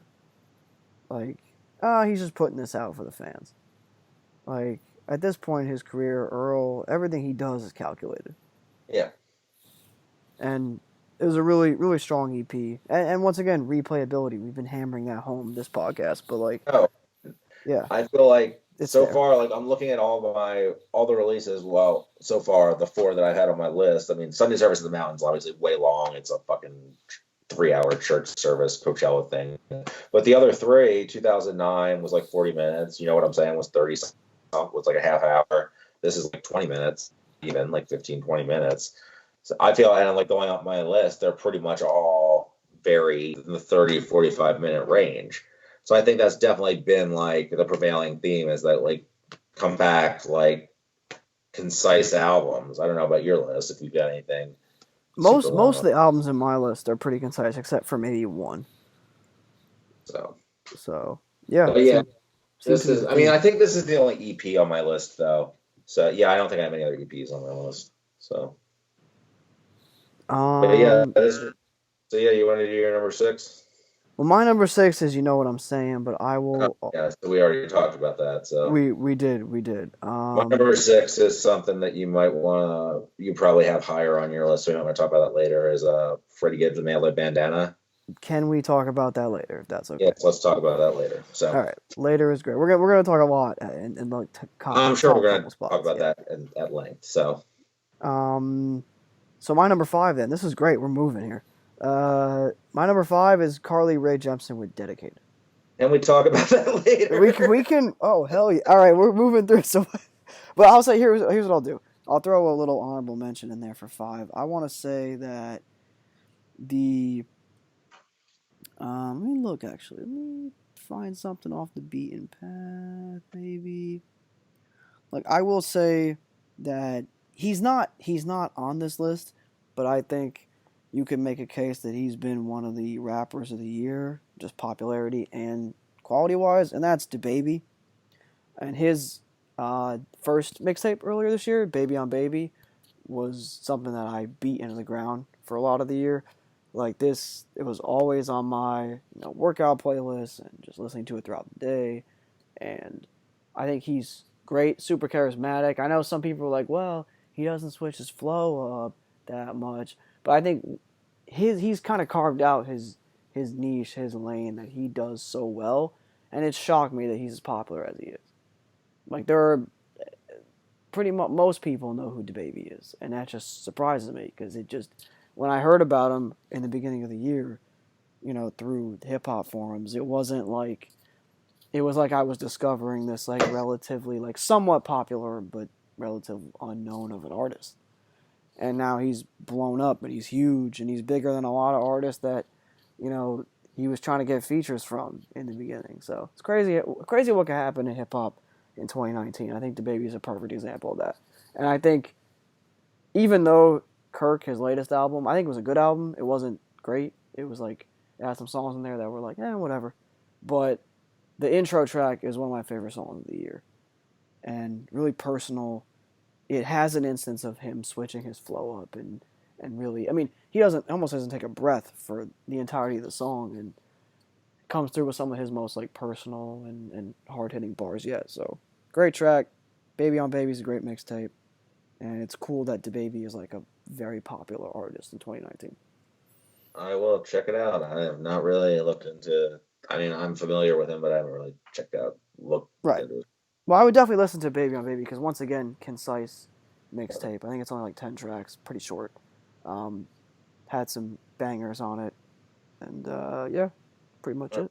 Baby on Baby. My number 5 is I'm going to butcher the pronunciation of this. 2 or 2 by Makami and DJ Muggs. Mm-hmm. This was both very prolific. And I'm going to use this as a double for my cheat pick, which I don't think you accounted for your cheat picks. You probably don't have one. This is also going to be for Makami's entire 2019 because he also put out a second project with Muggs called Kill 'Em All, which also had a bunch of features from the god Fahim.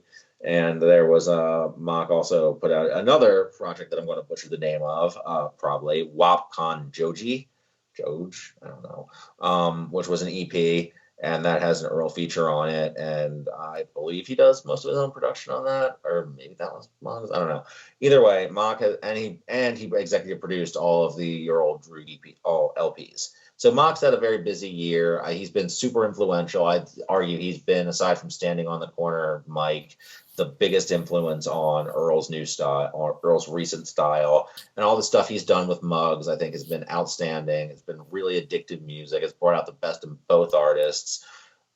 Mock is a really creative writer, really engaging. Not initially, I would say, when it comes to his delivery, you can think he's a little monotone, a little like, because I remember I started listening to him because he got beats from Earl and Knowledge, and I was like, well, he seems a little one note, a little monochrome on these beats, like maybe not up to, but there's something about his delivery that just keeps hooking you in, that keeps you coming back. Something about the off kilter way he delivers things. He has a very, very broad vocabulary, and then and a really off kilter sense of humor too.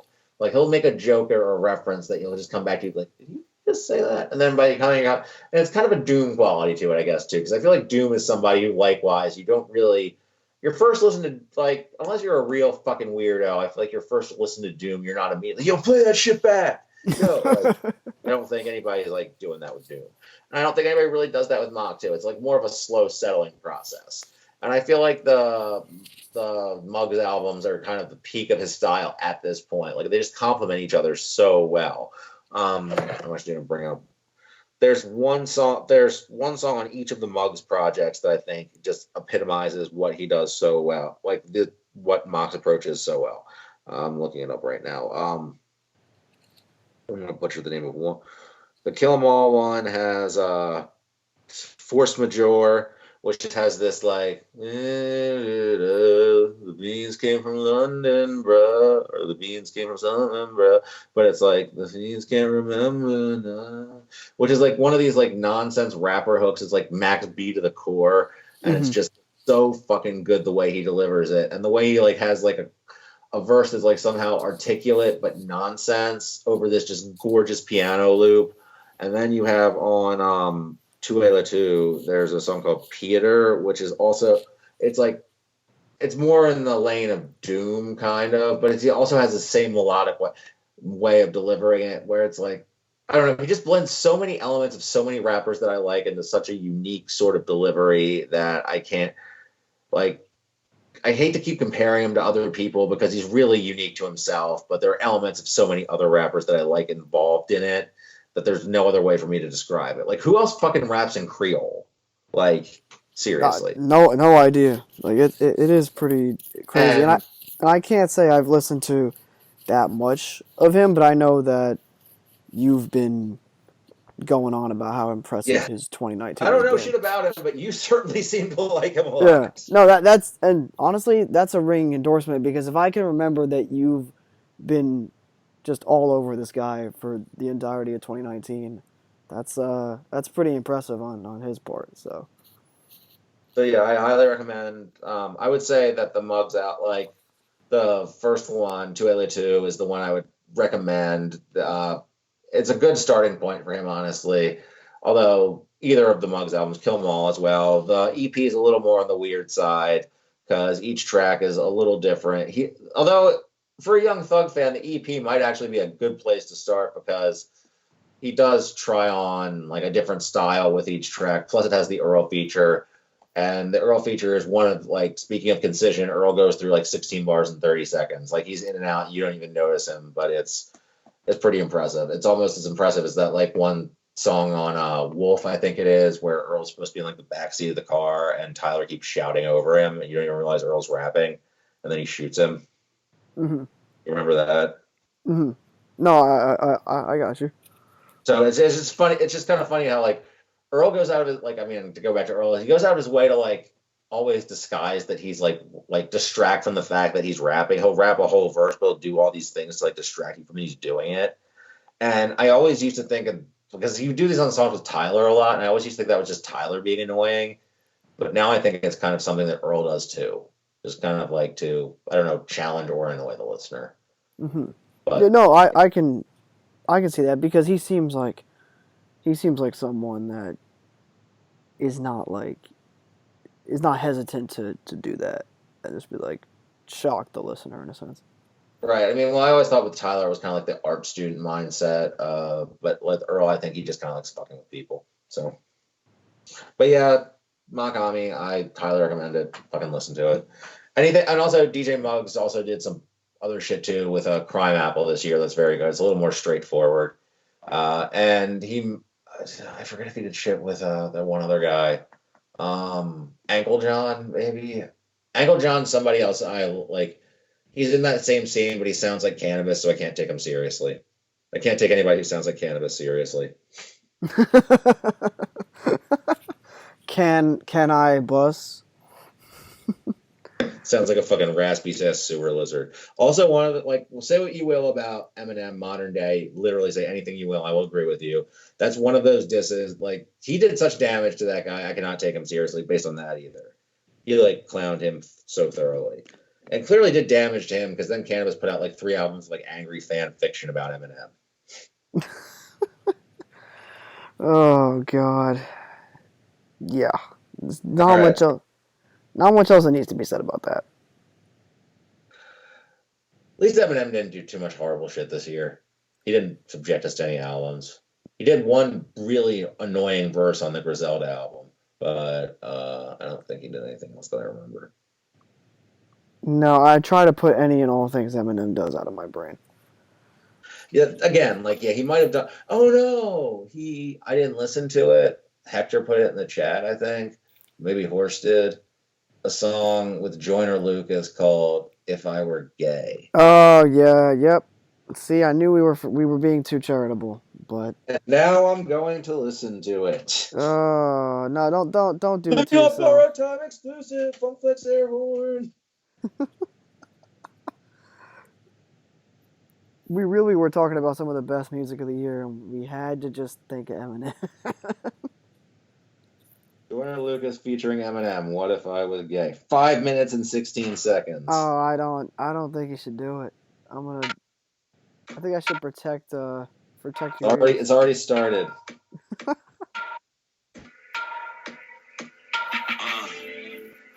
if I told you that I was different? What if I told you we're not alike, and the way that I feel inside is different than what you picture? What the fuck? What if I told you I feel divided? I keep to myself and I'm awfully quiet. And what if I told you I've been conflicted by my own thoughts, trapped in the dark, and I try to hide it? No, I'm not a slave to no fucking fairy tale. Wait a minute. All right. Joyner Lucas just rapped, "I'm not a slave to no fucking fairy tale." Maybe he should have rethought that in the fucking song. Make no mistake, this is not a cry for help, because I don't owe no one no explanation on how I feel. But on the real, what if I told you that I was brave? I grew up different than I was raised. But still, what if I told you I'm out of place? Wait, what if I told you that I was gay? I need to get some iced tea. I'll be right back. Oh my God, I cannot believe that just happened.